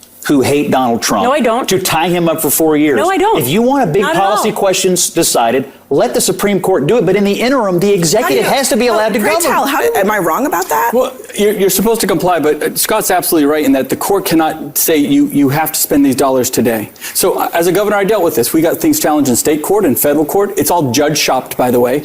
Judges don't randomly get these cases. There's a reason that these cases are filed in Boston, the Boston court, or a certain district, Rhode Island, because they know they're going to get a judge. You raise the right point. Yeah. Should the president, the singular president, should he have to share the presidency with 300 district court judges? No, absolutely not. But the point, though, you made a really good point that there have been judges that shut down some of President Biden's executive actions, and they understand, the Biden administration understood that the checks and balances. There's actually a post where Joe Biden said, I am not listening, not to a district court judge, but to a Supreme Court. I'm going to do student loan forgiveness. I don't care. I found a way around it. There's videos of AOC saying, ignore the orders. But now these people want to be, all about law. When what they're really, and I can't believe it. I think these people on some of these shows posture. I think that's why they lose their credibility. I think that's why their ratings are in the tank. Because at some point, people have to say, are you okay with your tax dollars being spent on this stuff? Or are you okay getting a paycheck from CNN to pretend to have a problem with Republicans? Because I have yet to meet anybody in a restaurant, at the gym, anybody who says, yes, I'd like to have my money go to a Transformer video in Afghanistan. I think we're watching one big act, a giant, as we've said, Truman Show. And I think these people, for the most part, are actors. I cannot fathom that somebody would say, I make X amount of dollars per year, and I'm okay with everything I've seen thus far. It's impossible. Even these people on CNN, you work too hard, you make money, and you're okay with this? Or seriously, are you okay with this? Because you're looking stupid fighting against this stuff. The Supreme Court tried to stop me, but they never will. But not in the way that Donald Trump is. Who said that? Joe Biden. Yeah, Joe Biden. But Scott, he actually didn't ignore it. He did. They continue to plow forward with student aid. How much did they spend? Let me set the record. He actually got dinged. I hated the student loan forgiveness policy. What did he say out loud? I thought it was a ridiculous policy. I thought it was unconstitutional. I predicted it would get struck down. It did get struck down, and I applauded. He did not ignore it, though. He went and tried under a different law. So he ignored it. You're allowed. No, that's not ignoring it. That is trying to be ignored. But let me just understand where you stand. If a district court judge rules in a way that the president dislikes, should the president listen or should the president defy? If a district court judge tries to usurp the authority of the chief executive of this country, he should absolutely defy it. There's a difference between broad policy decisions and discrete disputes between parties. That's the difference. If I want a policy decided, I'll take it to the Supreme Court. But what about checks and balances? So you're saying that a judge should decide how and when money is spent A judge is saying for years, and not the president of the United States? Let me explain You're a governor, a little bit more. Let me explain it a little bit more slowly. A judge is saying, you don't have to talk to me like that. Congress. I have a position. Condescending wench. I'll talk to you a little bit slowly. No. The problem with this argument, the entirety of this segment on CNN is, and Scott tried to go there, and they immediately tried to pivot. Because his statement was, are you okay with all this money being spent? And she immediately jumped in to redirect. That tells you it's fake. That tells you it's AstroTurf on the Democrats and on CNN. That she had a perfect opportunity to just say to him, no, I approve of all this spending. I think it's fine. I think we should be spending our money on that. If you believe it, say it. But they don't even believe what they're saying. So she has to pivot immediately. On this, and you have an opinion, we can disagree. Yeah, but I'm saying you listen to me because you're not listening and you're making claims that are not connected to the facts. The judge is saying maybe you are. Congress appropriated a certain amount of money. Yeah. We need to litigate this. Okay. While we litigate this, we're going to put a hold on the actions that you took that might be unconstitutional. So while we litigate this, I'm a judge and I'm in charge of the executive branch and you're not, forget it. I totally disagree. You just can't compel the executive branch to spend the dollars. You can't do that. They can't say we're going to start. The judges are going to start writing the checks. Have you heard the? No matter who the president is, the duly elected chief executive of this country, they should not be sharing the broad plenary powers of the presidency with 300 individual district court judges. That is not what the people want. That is a great position to take when you are in power. Yeah, when I will believe it no matter what. Exactly. District court When you are judges not are in different power. than the Supreme Court. The henchmen. You see what I'm saying? I watch this stuff all day. I tape what I don't watch, and it's just becoming quite clear to me that they don't want to touch that third rail.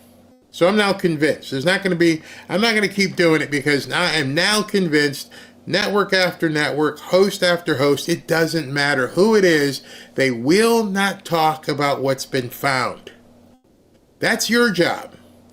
At this point, it is now your job to get out there and broadcast to everybody you possibly can what they're doing. She talks about, hey, well, Congress appropriated this money. Obviously, some in Congress didn't read what was happening. And I would almost guarantee you that the appropriation to USAID was a solid line. Meaning, it said $10 billion to USAID for XYZ. That's all it said. It did not say $20 million for the drag show in Siberia. Didn't say that. There's no possible way it would have said that. So every time they say Congress has appropriated it, they are lying. Someone needs to pull up the bill where it says you should spend $20 million on condoms in Gaza. Show me in the bill where it says that. Show me where it said that and that these Republicans agreed and voted on it. Please show me. I dare you. I challenge you. Show me. Show me the line items. I bet you it's not there. I bet anything it's not there. The Musk henchmen were going in there to cut off payments they didn't like. And the reality is Musk is about subverting the Constitution. He's already got access to Social Security, financial data, health data, you name it. And I think people need to know that these are the elements of a coup. There was so much you just said there. And there was so much you just said there. It was all BS. The coup is all of the left, unanimously, is trying to keep you from knowing what's going on because they're caught. They are completely caught, and you're seeing the desperation with these crazy orders. These crazy orders by these crazy judges that are shopped, and they know that this one's in our pocket and this one's in our pocket. And the judges are doing what they were told to. It's almost like another mob movie. I remember in The Godfather when Vito goes to I think it was Enzo the baker. You're gonna have to do a favor for me one day, and one day I'm gonna come. I'm gonna ask you to do me a favor. Remember that? And then Sonny gets waxed, and he goes, "Remember I told you you had to do a favor? Yes, Godfather. Look at I do, my boy." And he had to, compelled him to do the favor. Well, right now these judges are being compelled to do the favor of the people who put them in their jobs. They are making themselves look stupid. They are opening themselves up for ridicule, and they can't get out of it because that's how they got in the position they're in. Which makes you also wonder, and most people aren't going to tell you this. This now becomes something where you have to look at every decision every one of these judges have made. Because if they're so far gone on this decision, what did they do on their previous decisions? Where people weren't noticing, weren't paying attention. Now the entire country is paying attention to judges who are telling the President of the United States you can't delete a website. Oh, I gotta look at your other stuff now.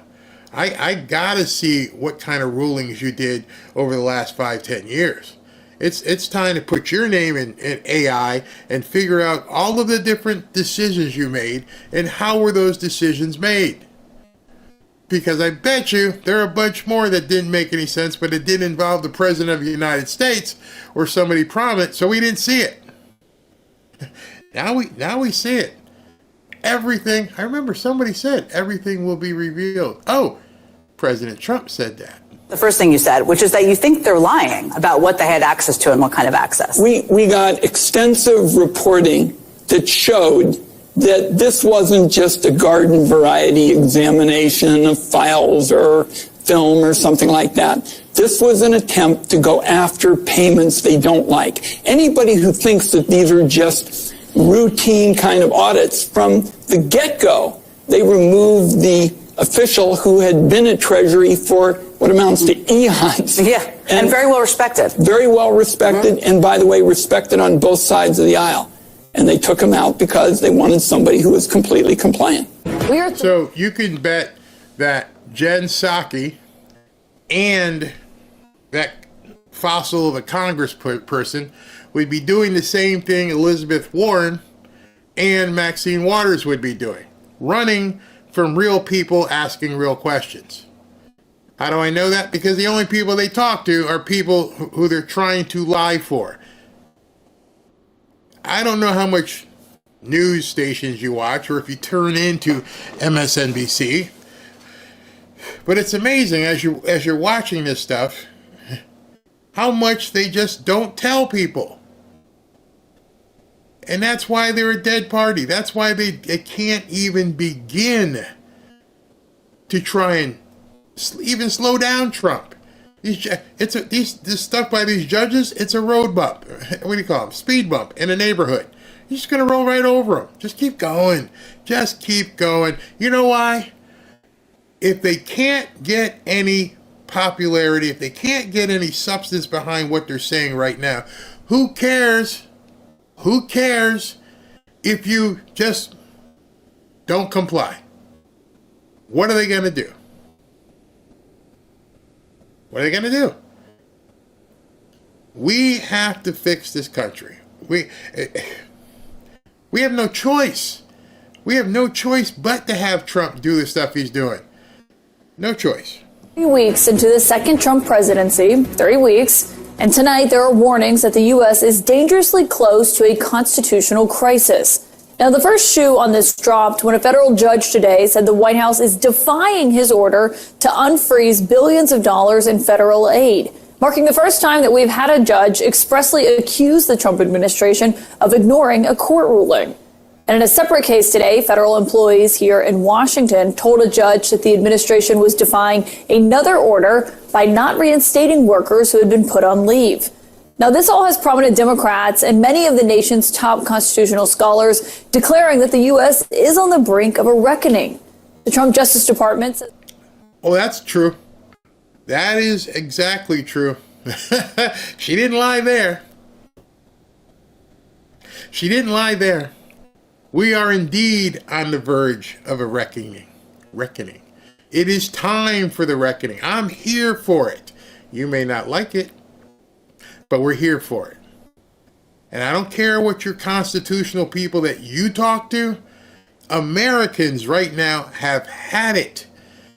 You're not talking to the right people. You're not looking at the right numbers. You can look at what Mark Mitchell's putting out. You can look at what CNN, Gallup, doesn't matter. If you're looking at the speedometer on this, it doesn't look good for the Democrats and the Democrat Party, nor the media. Nobody cares about your constitutional crisis. All we care about is fixing this. So if a reckoning is upon us, it's not the reckoning that you're hoping for. This revolution, which will be televised, is not the revolution you want to fight. You are on the losing side of this revolution. There's nothing you can do to save your career if you don't fess up ASAP. Because we can see you're covering for the wrong side. The president should have the authority to decide how to run the government, and that these judges are overreaching. And some of the president's allies say the judges should not be judging any of the moves to shrink the federal government. Look, does not like the... No, you shouldn't. He ran on it. He won in a landslide. I'm going to do this. I'm going to obliterate the deep state. This is all the deep state has. And you're bringing out these mothballed judges to make these stupid things. Now here, Jamie Raskin, one of the big nuts, he's coming up with a new policy. He actually has been thinking and talking to people, and he has a different idea on how to approach this now. So wait till you hear his new idea. Idea that a guy who would not even be constitutionally eligible to run for president is acting as president, a guy who, if he were president, would be impeached immediately because he's taking billions of dollars in foreign government emoluments from all over the world. And some people have actually been talking about impeaching President Elon Musk right now. So that's called a trial balloon. That is something you just spew out there, and you're hoping, okay, so I said it, let me go on television and I'll say it, and then let's see how people react to it. How do you impeach somebody who wasn't elected? Oh, we'll worry about that afterwards. How do you impeach somebody when you're not in charge of Congress? Well, then we'll make a big deal that the Republicans didn't go along with us. These people got nothing. Insanity. Complete freaking insanity. On the theory that he's usurped the powers of the presidency. So I think that... Okay. I want to show you Ken Delanian, who's like the deep state mouthpiece, who is going to tell... This is the last piece I think about the Democrats, and this is it's so enlightening that finally somebody on one of these channels, MSNBC, CNN, finally somebody injects some truth into this. Finally somebody lets them look at the scoreboard and go, it's 40-0 with 2 minutes left. We can't win. There's nothing we can do. Listen to him, Ken, as he tells whoever's watching this show, we're done. He doesn't say those words, but when you hear what he has to say, he pretty much says, we're done. I believe you're violating my order that you stop this spending freeze and resume funding to places like the National Institutes of Health, because I think that's unconstitutional. And he began his ruling with a quote from a Supreme Court decision that essentially says those who defy federal court orders risk criminal contempt. Now, he didn't explicitly threaten the Trump administration with criminal contempt in the rest of the ruling, but that was certainly the implication of opening that way. And it raises a whole host of questions, which is how does a judge hold an administration in criminal contempt? I mean, who do you can't jail the president, obviously. In fact, if we remember, Donald Trump was held in criminal contempt by the New York judge in his criminal case, but that judge was very reluctant to mete out that ultimate sanction of jail time. It didn't happen when he was the ex-president. It's not going to happen when he's the president. So what are the remedies? I mean, we were gaming this out yesterday. Are they going to throw some hapless Justice Department lawyer who happens to be in the courtroom, throw that person in jail? Do they levy fines? What would be the point of fining the federal government, which has unlimited resources? So we're really at that point where it's starting to become a practical question, not just a theoretical question. They now know. It is taken till February 11th or February 10th, depending on when that aired. It's taken this long for it to set in. They finally realized, we can't do anything, can we? Nope. Not a thing. Can we call the U.S. Marshals? Nope. They belong to the Department of Justice. The Department of Justice is run by Pam Bondi. Can we call the FBI? Nope. Until Kash Patel gets in, he has appointed his own temporary director. Who are you going to call? Can't call the military. Pete Hegseth. You can't do anything. Finally, I've been saying that for literally a week and a half. There's nothing that they can do. Nothing.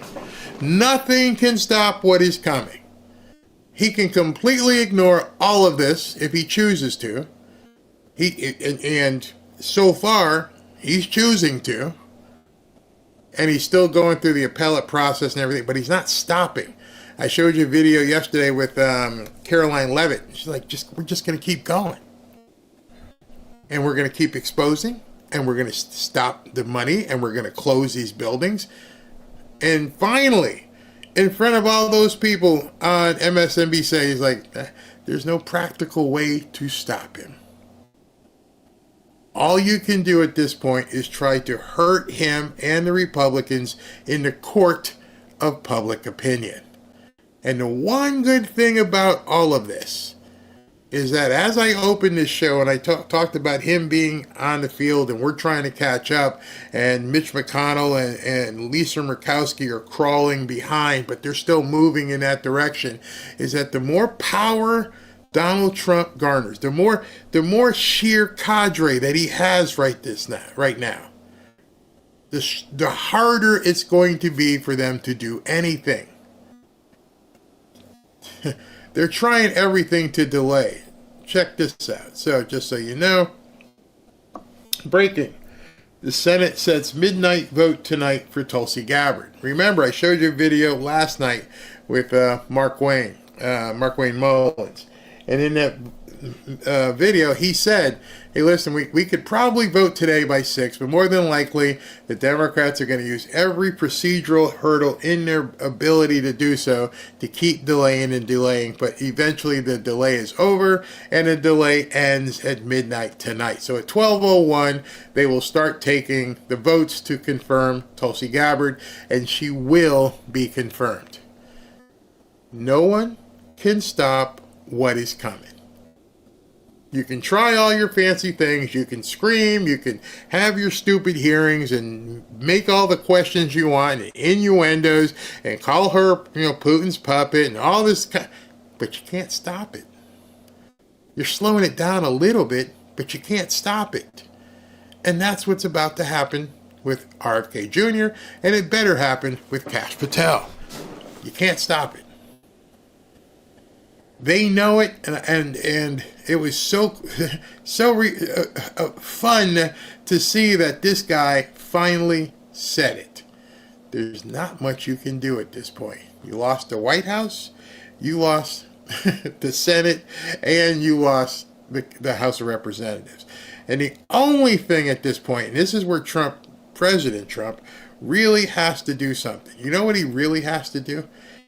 After you get all this waste and stuff done, the most important thing that has to happen next is to somehow force in voter ID. Voter ID is the nail that's going to closed the coffin on their entire party. You think this is bad? Wait until that fight comes. You ain't seen nothing when that fight comes. So here, if I'm game planning in a war room with Trump right now, I'm saying we need to break their will with the money. If we can break their will with the money, and we can stop the flow of corruption, and we can get some of these people arrested, and we can show the American people that this money has been stolen, we are going to weaken the will of these Democrats so much that they will not be able to fight voter ID. Because people are going to be outraged. They're already outraged. Now it's only going to get worse. Now it's going to get much worse. And it's happening.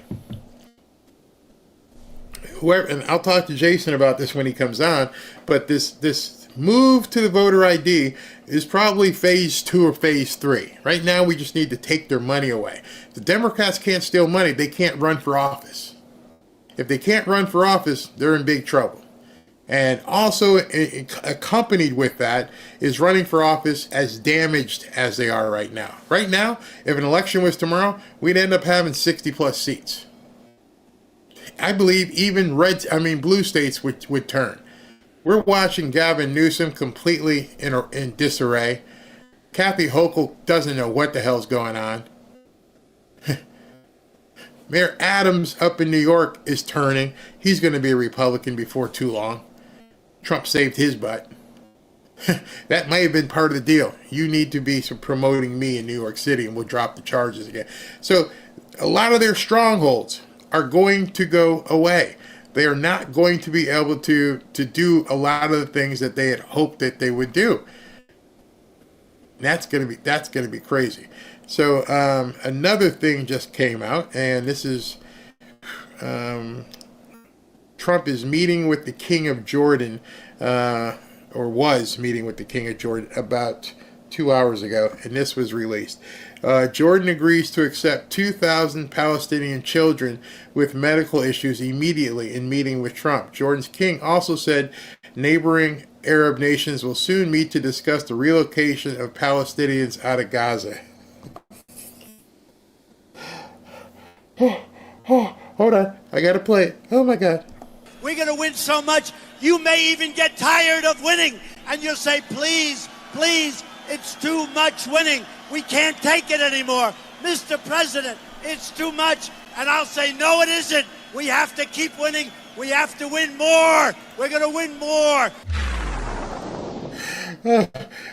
As you see this stuff, you realize at this point, was it a week ago or 2 weeks? I can't even keep up with it. I don't even know when it was or how long ago it was. But when he dropped the whole thing about I'm going to own Gaza and I'm going to put up big beautiful hotels and we're going to make this some of the best resort property ever. And people are like, no, what are you going to do about the Palestinian people? We're going to get Jordan and some of these Arab countries to take all these refugees. We're going to make this very nice. Oh, you can't do that. No, there's no way you can do that. There is no way that Jordan and these other Arab countries will take the Palestinians. Oh, really? What am I reading here? Jordan's king also said neighboring Arab nations will soon meet to discuss the relocation of Palestinians out of Gaza. I can't. The man is just incredible. It literally leaves your jaw dropping. And so this happens. They're still talking about the websites for the Transformers, and I'm just going. I'm just doing my thing.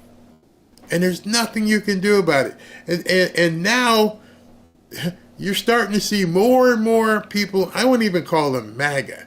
Let's just call people on the right. We're starting to flex that same muscle. It's almost like getting ready to work out in the gym with somebody else. Like, oh, you guys have all been to step classes or cycle classes or done different things. And there's always that person in the room that's really, really good at the cycle or the step or something. And you're like, in a couple months, I'm going to be like that person. Well, that's what I feel like right now. That's where the other Republicans are. They're not quite MAGA. They're definitely not up to speed with Trump. But now they're feeling like the point, hey, man, I'm getting a good pump on. I'm feeling it. I'm feeling it. Oh yeah, look at that. Look at the guns. Look at the guns. Because they can see what's happening, so they're feeling freer to talk. Tulsi Gabbard will get confirmed tonight, and they'll be back in the gym going, oh yeah, guns are pumped. Hope your guns are pumped. The literal ones and the metaphorical ones. Listen to this. Hey, no, don't take our NIH dollars. Okay. Greg? This is the conversation that we're supposed to be having. There is so much fraud, and you bring up Medicare and Medicaid, there are hundreds of billions of dollars in fraud. Imagine you had an icon on your computer screen, and it was of the White House, and you never double-clicked on it, and it was just there. Musk finally double-clicked on it, and we are seeing the files. And it's read-only. Nothing's happening. We're reading the files. And that is enough to scare the poop out of these Democrats. And it's not about constitutionality. It's about the fact that it's a gravy train for them. The Treasury rubber stamped these things. They went right through. There was no control. There was no stopgap. And this is becoming a revelation for people. So when you're a victim of fraud, there are three parties. There's the victim, the perp, and the person you call to stop the fraud. So the Democrats, they aren't the victim. They aren't the people trying to stop it. Who are they? Just by simple logic, they are the perp, and they are embracing the character, saying, oh my God, you're going to have the Social Security numbers. You idiot. These guys run PayPal. They have the Social Security numbers, you nutbag. They don't even know. Okay, either they're so stupid that they don't know how a business works, that everyone else gets this, that every business does an audit. It's called zero-based budgeting. That's what you do. Every year you start at zero and try and figure out how to cut costs. But they act like it's an act of terror because they've never run a damn business. Coupled to that, it's a gravy train. They've been incentivized to exaggerate certain kinds of programs. Why do victims of disaster not get funds, but there is a trans opera in a foreign country? It's because that incentivized and exaggerated funds that trickle down to people. So you're looking at corruption, you're looking at ignorance, and I'm there for it. And you know what? This isn't going to go away. We double clicked on the icon. Yeah, this one. Definitely. Joining me now. we double clicked on the icon. We double clicked. I love that analogy. And I love that Jessica Tarloff had to sit there and take it because there is no retort at this point. There's nothing they can respond with. You are the perp. You're not helping, and you're definitely not investigating. That means you are the perp. You've been stealing our money. You've been robbing us blind. And there is no response to the American people, black, white, or indifferent. There's no response. Hold on, Ashley just hit me up. Okay. Ashley's just talking about the guy who's coming in for the interview. But in any event, at this point, we're starting to see people flex their muscle and understand that we're good. We're winning. You're starting to see people coalesce and say, hey, let's do this. Let's get behind Trump. Nobody's afraid to put on the MAGA hat anymore. Like I always say, people are like, Barry, why don't you wear a MAGA hat? Well, I got one right here. There it is. But it's too small for my head, and it would just like sit there like a prop. That's the only reason. If you've ever asked, like, Barry, why don't you wear a MAGA hat? Because it's too big. It's too small for my big head. But I'm about to fix that. So let me just give you a clue. I'm about to make some more MAGA hats. Remember I told you yesterday I'm going to start giving away some MAGA hats? Well, I'm about to make these. But I'm going to do it a little bit stylish. I'm going to, put the MAGA stuff in the front. That way I can wear one. And I can also have like a fanfare logo as well. And guess what? I'm going to give them to you. I'm going to start giving this stuff to you guys as well, just like the hoodies, just like Bibles yesterday. By the way, thank you. Well, thank you. You're welcome. We got a ton of people who asked about the Bibles yesterday. I am so happy. It really touches me more so than giving away the hoodies. And you don't have to wait till the night show for the Bibles. If you'd like a free Bible, we send them out to people. Just go ahead and the mods have the mods have the email address. Email Ashley, let her know you'd like a Bible, and we'll get a Bible out to you. It's that simple. No drawing, nothing. You want a Bible? We'll send you a Bible. So just send an email to Ashley and we'll get that out to you. All right, so did I have something here that I wanted to show you before I get into that? No, that was the Arab nations. I showed you that. With what Greg was just saying, Elon had put this out early this morning at 1:30 in the morning. It said, at this point, I am 100% certain that the magnitude of the fraud in the federal entitlements, Social Security, Medicare, Medicaid, welfare, disability, etc., all the entitlements, exceeds the combined sum of every private scam you've ever heard of by far. It's not even close. Let that sink in. You have heard of so many scams throughout your lifetime. Probably one of the biggest one was Sam or how do you say his name? Bankman-Fried or Fraud, whatever his name is. Bernie Madoff. And what they're finding is more than all of those scams you've ever heard of in your life. And yet the Democrats don't even want to acknowledge that there's a problem. So I want you to listen to Mike Lee as he was talking to Laura Ingraham. Utah Senator Mike Lee of the Judiciary Committee, former Supreme Court law clerk. Senator, in total, more than 40 lawsuits have already been filed against the Trump administration. You and I predicted this. We knew this was coming. And some of the adverse rulings have come even from a few Republican appointees. But I want to focus on this judge in Rhode Island in particular. Should the White House, in your estimation, you've looked at the pleadings, prevail on the merits here? Yes, I believe the White House will prevail on the merits of this case and of the other cases that are now pending. Look, Laura, it's important to remember this is entirely within the purview of the executive branch. What they're looking to do, Elon Musk and the Doge crew are going in looking for waste, fraud, and abuse, looking to ferret out ways that we can stop this problem that's landed us $36 trillion in debt with no easy way out. So the fact that they're doing this, and they're doing it within what the law allows, this is where Democrats get upset and they go running to the courts. Having lost in the court of public opinion, having lost elections, they're now going to try their hand at litigating and at picking off a few liberal one-off judges here and there in order to slow the process down. But make no mistake, Laura, we're all going to win. The right side of this is going to prevail. This is just a matter of delay, but we need to keep this delay as brief as possible. Well, the other issue here, I think, for a lot of Americans, are very confused about how a single district court judge in a forum like the First Circuit, which covers a lot of these New England states, can actually grind a president's agenda to a halt. And who ultimately would put an end to this? Would the Supreme Court ultimately rule on this? Unlikely would probably get a law, be able to get a law through Congress, I don't know, ending these national injunctions.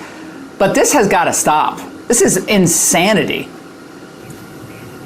Look, one would hope, Laura, when these orders first started coming out a few days ago, I immediately commented on X on my base Mike Lee account that it's probably a moment like this when you go and you seek an extraordinary writ of mandamus. This is a way of stopping abusive action by a district judge midstream. Now, the Court of Appeals could do that. If necessary, they could seek what's called certiorari before judgment to get the whole case expedited in front of the U.S. Supreme Court. And I hope and expect that Pam Bondi and her team of lawyers at the Department of Justice will consider all these options, because these judges are out of line. They don't have the authority to go in and commandeer the presidency and undo the election of November 2024. So you have a Seattle judge, you have a D.C. district judge, Carl Nichols, who clerked for our former boss, Justice Thomas. You have a Boston judge, you have a Rhode Island judge, you have a couple of old Reagan appointees. You have a judge who came out for transgender inmates. You have another ruling on that was filed on behalf of pregnant illegals on birthright citizenship. So these are coming fast and furious. And the goal here is to just slow it down.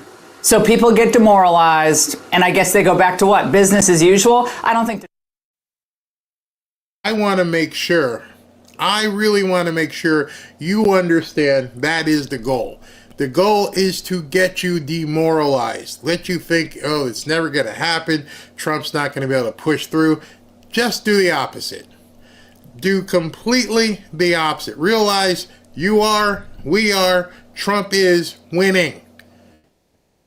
At this point, I don't know if you guys remember, used to be a team back in the day in college basketball called, well, there's still a college, Providence College. And Providence College used to be able to play really well because they copied what happened with Dean Smith at North Carolina. Y'all remember watching Dean Smith's team in North Carolina? And they would run the four corners.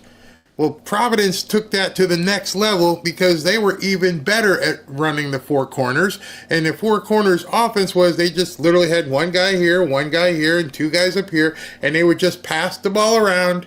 There was no 40-second clock, so they would just...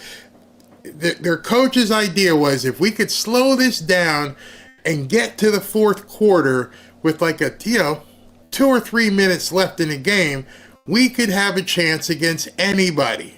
If we could hit our shots, we could possibly win. So some of their games were this is an actual college game, it would be like 38-36 because they wouldn't take any shots. They would just pass the ball around, and then at the end of when the shot got down to like 4 or 5 seconds, then they would take a shot. That's what you're watching the Democrat Party do right now. They are playing four corners offense. They got nothing. All they're trying to do is slow everything down so that they have a chance to do something. Maybe one of these judges will do something. Maybe somebody will try and put him in jail. Maybe somebody will riot. Maybe somebody will burn down and say, something, do something. Because they can't do anything, and they can't do anything because they haven't learned anything. Oh, you want an example? SV just sent me this, and this is so bad, I can't even play it. But you can read it yourself. Well then, they want to F Trump. Their words, not mine. Her first bill introduced as a congresswoman is Stop Musk Act. Elon derangement syndrome is real. This was put up by Gunther Eagleman, so you can go find this yourself. But she is a Democrat representative from Oregon, of course, Maxine Dexter. And in this video, she basically says, F Trump. Yeah, oh, you got it, girl. Oh, that's so good.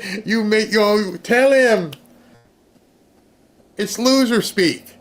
You got nothing. It's the same thing you've been saying. You've been saying F Trump since, 2020. It's not working anymore. We don't care. But they just keep doing it because they got nothing at all. Trump team is about business as usual. No, they're not about business as usual at all. That's why I anticipate that these delays will last maybe a few days, hopefully not more than a week or two, because there is no there. What they're trying to do is entirely lawful. It's within the scope of presidential authority, and therefore the authority of what President Trump has asked DOJ to do. We're very lucky that we've got these talented people willing to undertake these efforts on our behalf, and I wish them every success in doing this. In the meantime, I hope and expect the Trump administration's lawyers will push back hard and make sure that these judges don't get in the way, because you're exactly right. They want to delay this, hoping that it'll just go away. We're not going away. The effort's not going to end. Senator, the First Circuit... No, oops, wrong one. No, that's it. You notice she and Mike Lee are talking about substance, what they're doing. Mike Lee put this up based on what I showed you earlier. He was responding to a breaking by CBS News. A judge orders CDC to restore web pages, blah, blah, blah, blah. And Mike Lee says these judges are waging an unprecedented assault on legitimate presidential authority, all the way down to dictating what web pages the government has. This is absurd. It is completely absurd. We are in no man's land for what these people are doing at this point, and everybody knows it, including, obviously, what I love about what Elon is doing. What Elon does is, with his 200 million followers, he makes sure he's blasting this out to everybody. Truly absurd. Judges are now website editors. That we should at least attempt to fire this junkie jurist. The notion of having a job for life, no matter how bad the judgments, is ridiculous. Enough is enough. We are seeing that what's happening here. They're folding, they got nothing, and they're just lashing out. Court of Appeals. Again, we don't want to get too wonky. People watching this like, Laura, this is not a continuing legal education course. But the First Circuit Court of Appeals is 5 Democrat appointees, right? That's the appellate point from these district courts decisions in Boston and Rhode Island. And they're going to go up to the First Circuit. There are no Republicans on the First Circuit now, correct, Mike? Yeah, that's my understanding as well. And look, you don't always, you're not always able to predict the outcome based on which president appointed them. Yeah, but sometimes you can get a pretty good guess. If they don't get what they need there, I think they should go right along to the Supreme Court and seek the relief there. Bingo. Senator, so great to have you on tonight. Thank you so much. All right, so what they're doing, in no uncertain terms, as Mike Lee aptly described it, is they're running the four corners offense. They are at this point trying to just slow things down as much as they possibly can. They know at this point they can't win. I want you to realize that. They know they can't win. The game is over. There's nothing offensively that they can do. And they're watching this thing fall apart, and they're literally trying to, plug the holes in the dam at this point, knowing that they're probably never going to win anytime soon. As I've been saying, agonal breathing. There's nothing left. And meanwhile, you get guys like, now we're going to segue into a different part of the show. And you're seeing what some of the people that Trump has appointed and J.D. Vance are doing on a bigger scale. And the Democrats can't stop it. Now you're going to see movements that they cannot stop. Listen to this. It's about that legacy. It's about the connection to the community, to those who've served. And we're not, as the president has said, and I've said as well, we're not done there. There are other bases that have been renamed that erodes that very same legacy. There's a reason I said Bragg and Benning when I walked into the Pentagon on day one, but it's not just Bragg and Benning. There are a lot of other service members that have connections, and we're going to do our best to restore it. It's an honor to do so. Thank you all for your time. Appreciate it. Thank you. It's an honor to do so. So all these other bases that had their names changed for DEI purposes, it's coming. He's not stopping. He just changed Liberty back to Bragg, and he's just making his way down the list. He's got other work to do, but it's coming. He just wanted to let everybody know it's coming. And it was so refreshing today. I've seen the videos and some of the talks he's been doing. He even went and worked out with these guys. He even got sweaty with them and worked out, took off the suit and tie, had short and t-shirts on, and was working out with military people. And I'm like, that's what you want to see. Not some guy in Washington with a glass mask looking weak as hell. Not some guy in Washington who disappears because, I understand you may have had a health issue, but you disappeared. You went AWOL. You didn't tell anybody what was wrong with you and just took off. No, this is a man's man. This is a soldier's soldier. This is a warrior's warrior. You can't look away from the progress that Trump is making. Listen to what Senator Kennedy has to say here. Apologetically with Trump and Musk. Now, among the blue hairs and the opinion writers in Washington, we're losing. We're winning with the American people. And I think the big picture should not go unnoticed. Some people, mostly my Democratic colleagues, have chosen to support the bureaucracy and the spending porn over the American taxpayer.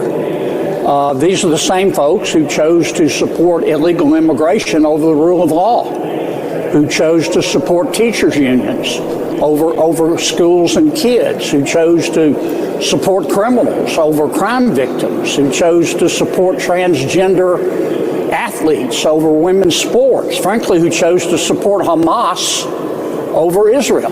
Now, they think they're winning.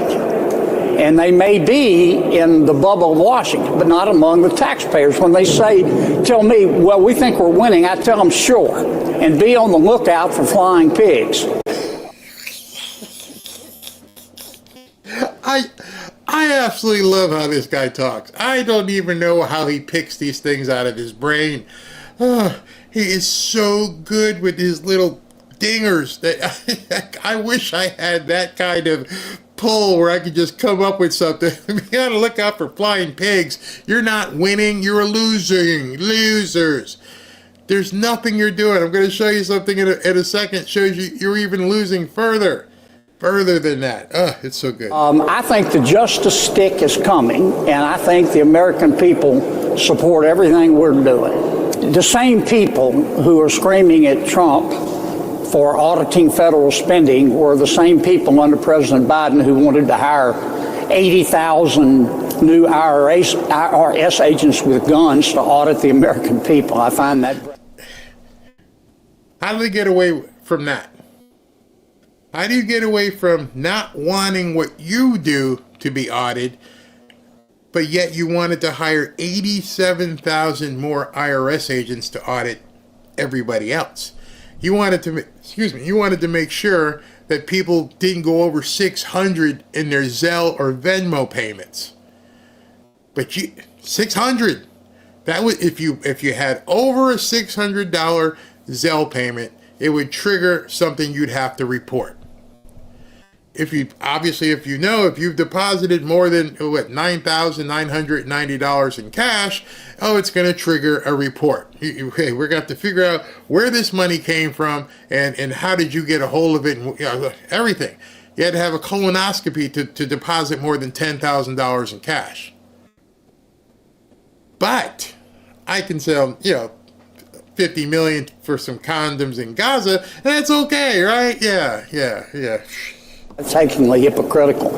In terms of the courts, look, we have some federal judges who try to rewrite the Constitution every other Thursday to advance their social and economic agenda. We know that. But that's why God made courts of appeal. That's why God made the Supreme Court. We don't need to undermine the federal judiciary.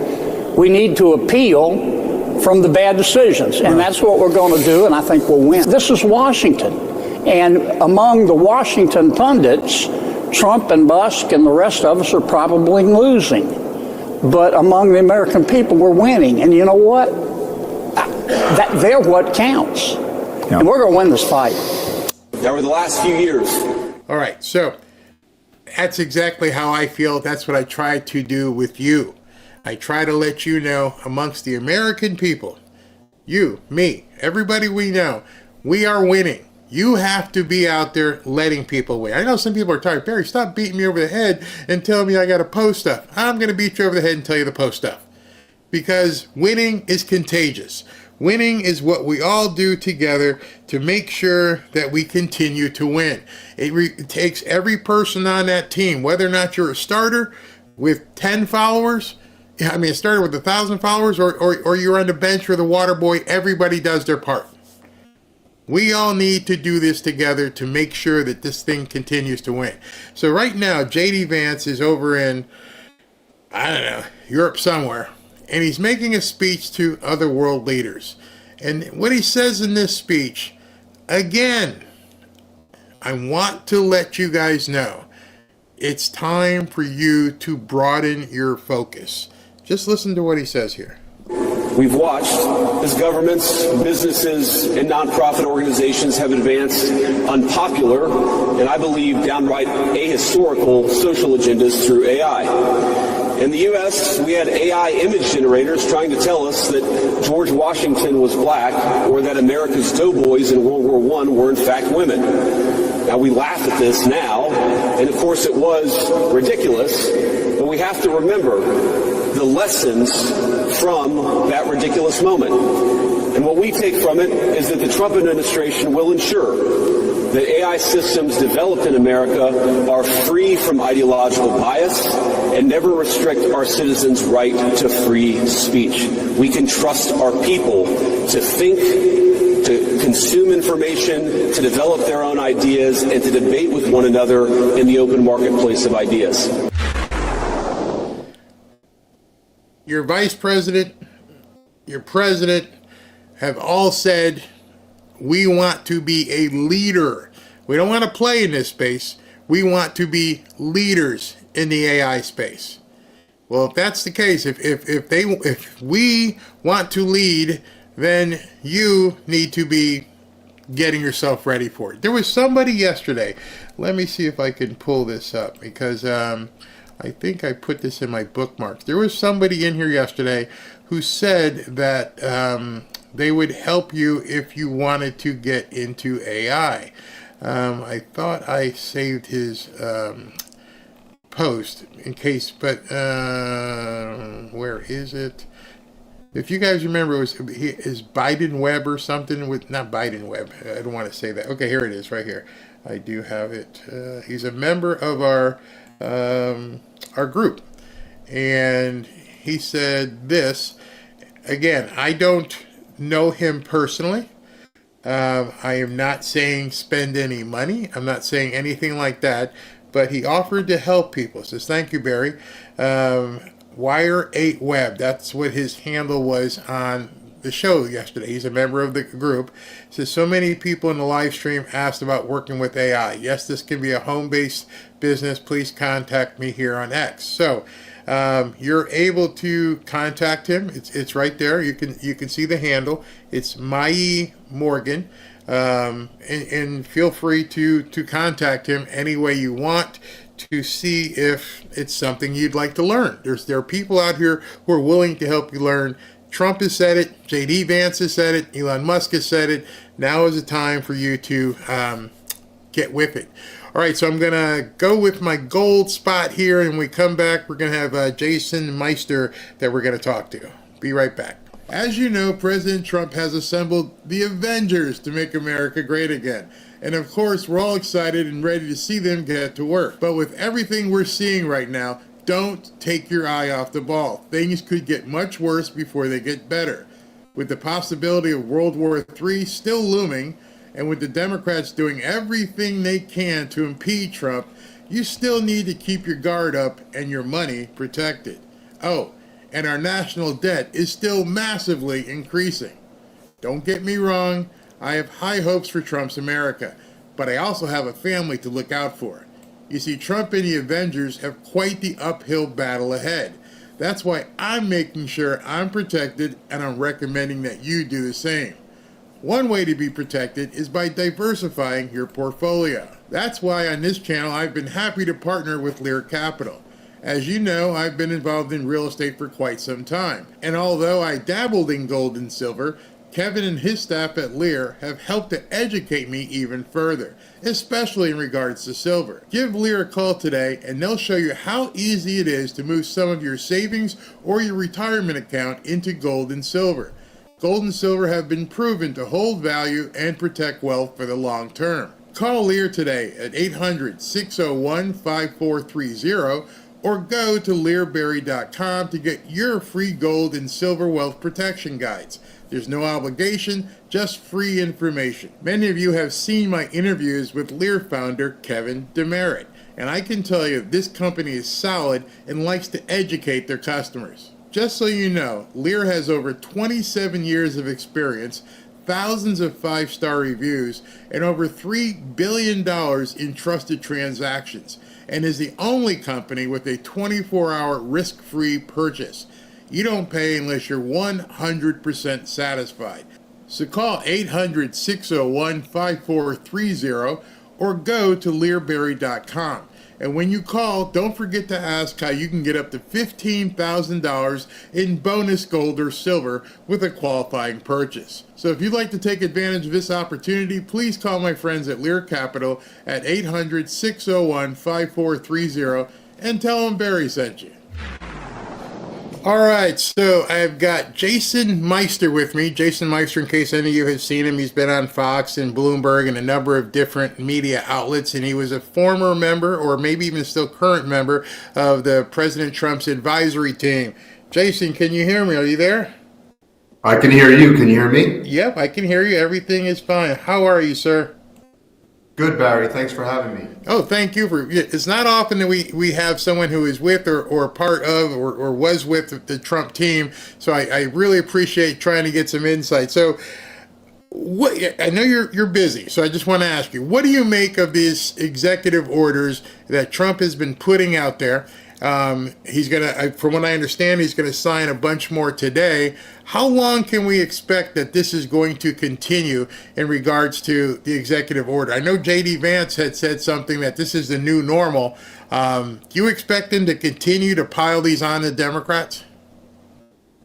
I do, Barry. Look, I think President Trump spent the last 4 years preparing these executive orders. These are legal ballistic missiles targeted at DEI and the heart of the left's cultural framework. And I think that, you saw some of these executive orders have already been implemented and are getting executed at high levels. And I think that they will continue going forward in this Trump 2.0 White House. What kind of things do you think we'll see orders on beyond what he's, without like letting anything go? What do you think the next ones will be?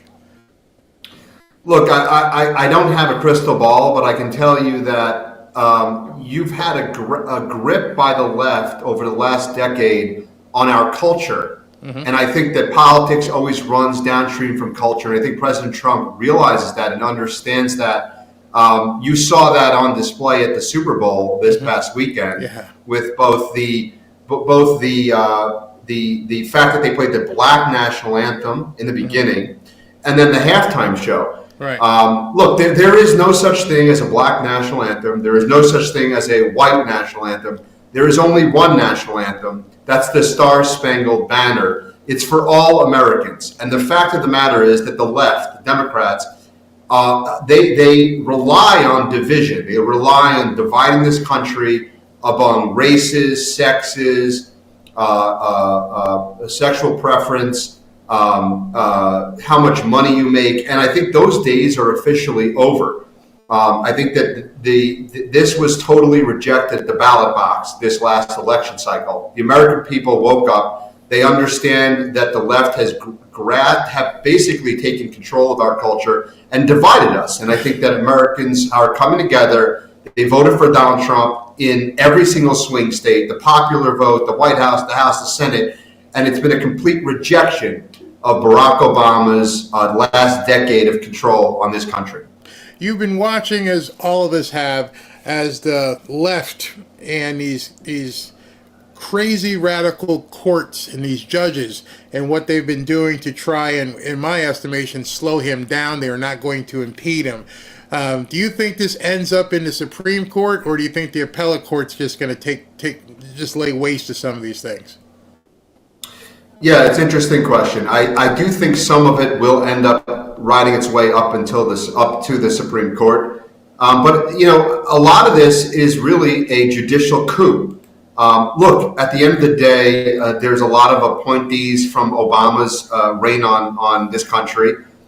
They see what Trump is doing, that he's attacking the heart and soul of the left's framework. Mm-hmm. And they're in very big fear that the country is moving 180 degrees away from their grasp on this culture. And I think that's what's happening. And I think, look, Joe Biden did not listen to the courts as well. Think about what he did with the student forgiveness, student loan debt. Right. He disregarded what the judges said. So I think there's going to be some of that. I think some of it will go to the Supreme Court. But I think there's a long haul ahead of us. I think President Trump is going to take this fight to the courts, and I think that we'll see where it ends up.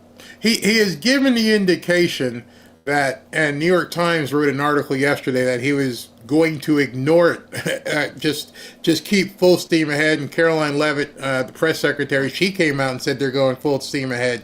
Do you think that he is just going to keep forging ahead and almost daring some of these judges to see what they can do to enforce it?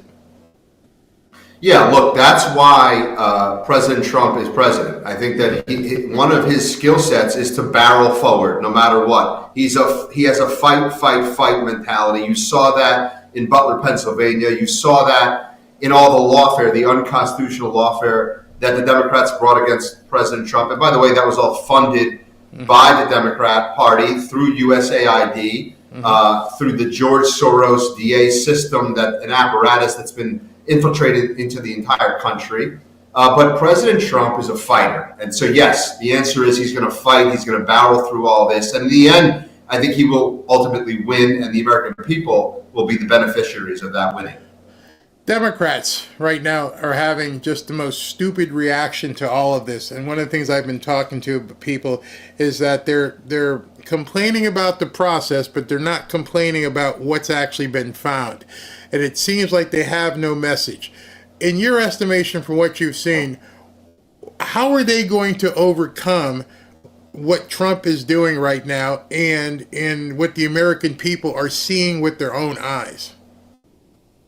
Yeah, look, Barry, I think that the Democrats and the left have been completely caught flat-footed on all of this. The Department of Government Efficiency brought by Elon Musk, I think is a revolutionary concept. By the way, I think all future administrations, both Democrat and Republican, this will be the model going forward. Yeah. You need to have another check and balance on the government. Clearly, the amount of corruption, the amount of fraud that has taken place. I mean, if you just go back to 2004, we've had $3 trillion that have been spent on fraud, corruption, misappropriate payments. I mean, in just the last 4 years or 3 years alone under Joe Biden, you had $760 billion of payments that we don't understand what those payments were.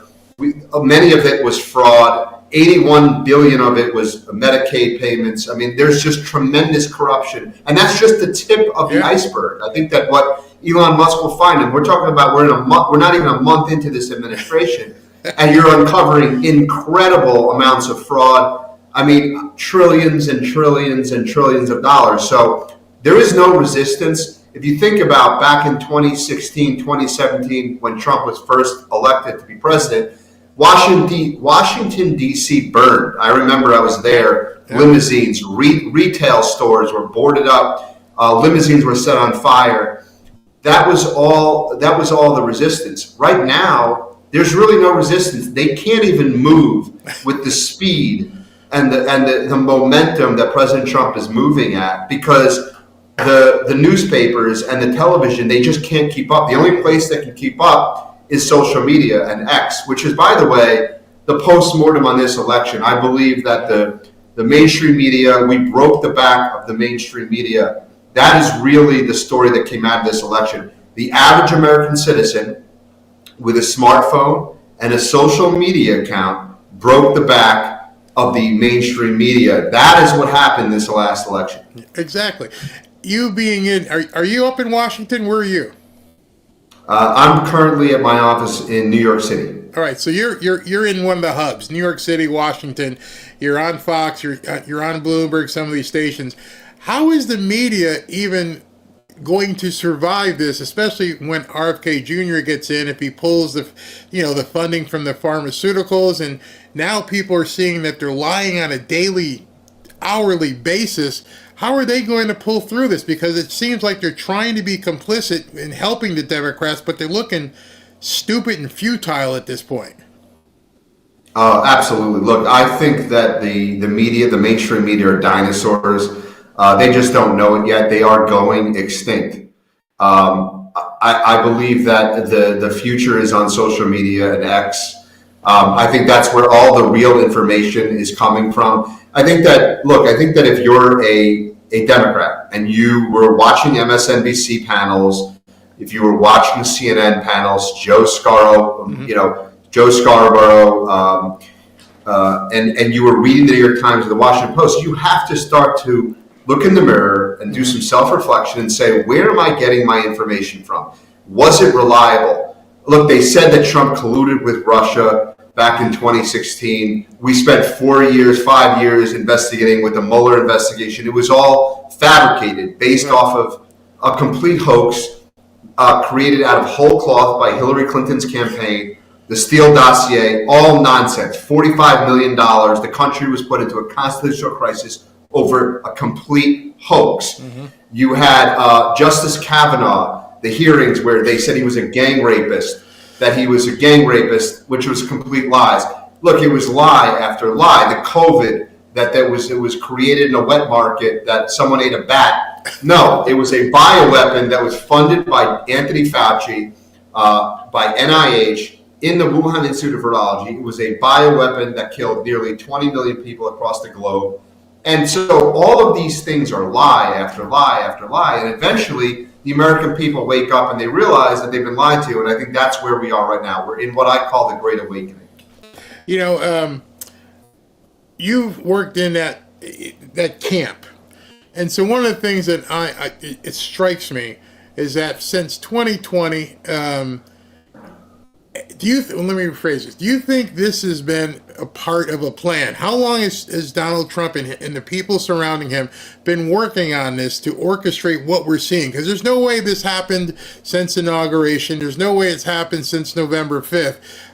Is this a plan that was basically originated in the first term but didn't get to be implemented? How do you think this all came about, this movie that we're watching?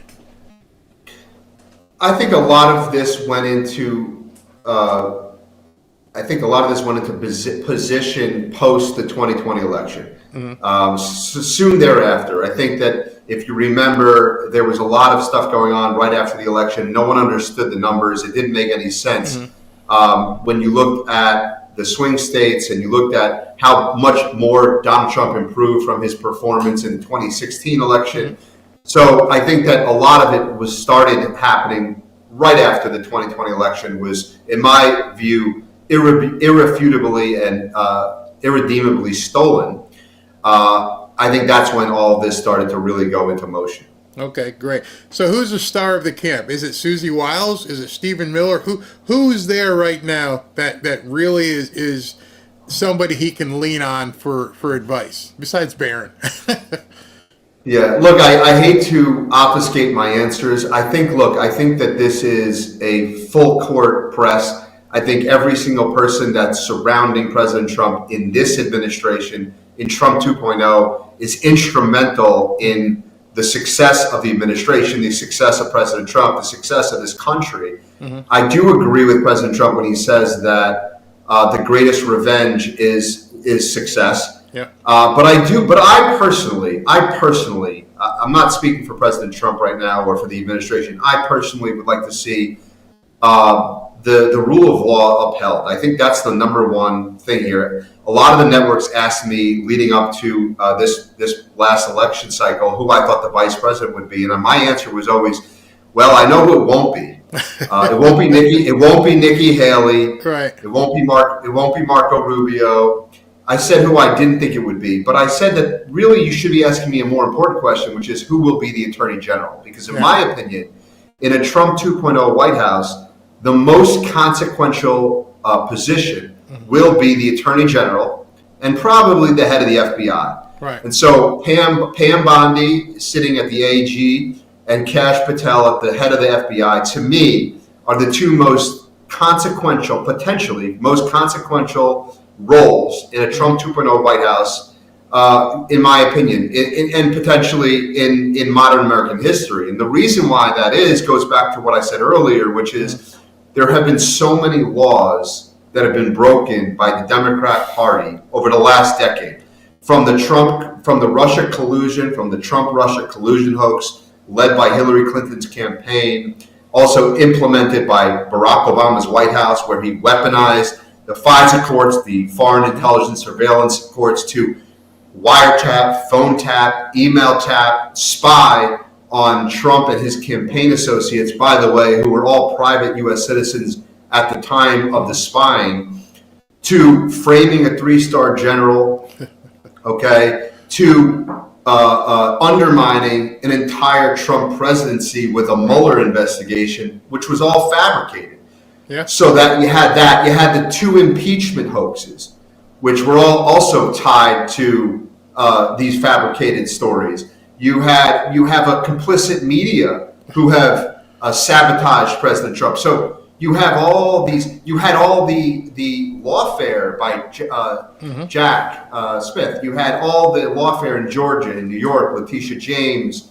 All of that illegal, unconstitutional lawfare. It all has to be investigated. The rule of law has to be upheld, and I don't look at that as revenge. Right, I look at that as upholding the rule of law, because if you don't uphold the rule of law and people are not held accountable, this will continue, and we are no longer America. We are a third world banana republic, and we cannot be a third world banana republic. I completely agree. A lot of people have said, hey, she's really quiet. I'm like, that's because she's actually probably doing something, and I want her quiet, I want her digging, I want her working, so that when she does emerge with something, it's something of substance, and then we all can go, oh, okay, it's happening, it's actually happening. So in terms of stuff happening, if you had a crystal ball, which none of us do, what do you see happening in the next 60, 90, 120 days here in terms of priority, what moves forward? Let's assume the cabinet's all in place by March 1st. What's on the agenda, do you think? What's going to be happening? Look, I think there's a lot of things from a domestic perspective as well as an overseas international perspective. We have hostages right now in Gaza, which President Trump's been very focused on with his special envoy to the Middle East, Steve Witkoff, as well as Adam Bowler, as special envoy to hostage services. We need to get the American citizens home. That is a priority, in my opinion.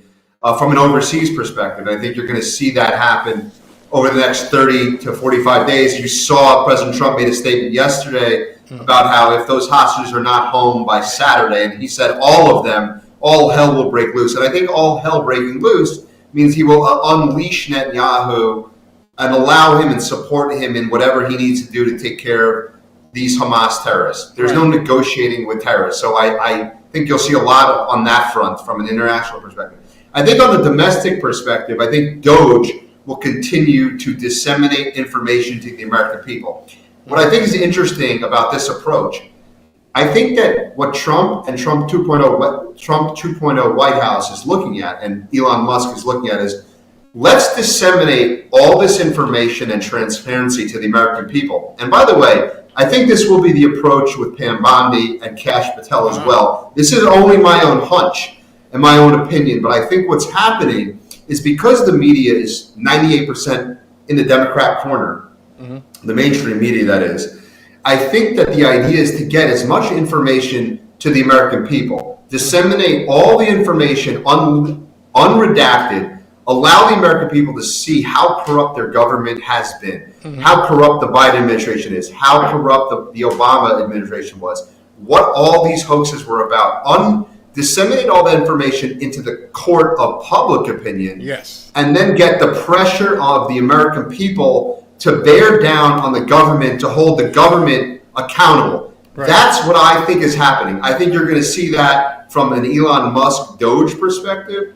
I think you're going to see it from a Pam Bondi and Department of Justice perspective. I think you're going to see it from an FBI Kash Patel perspective. Let's unload all of the information on the American people and let the American people demand accountability. And I think that's a smarter approach than giving it to the mainstream media to then splice and dice talking points and spin everything as this is a constitutional crisis, that this president is a dictator who's trying to demand revenge on his political opponents. No, this president, there was unconstitutional, illegal lawfare. That was a constitutional crisis that has to be dealt with. These people need to be held accountable. Let the American people decide.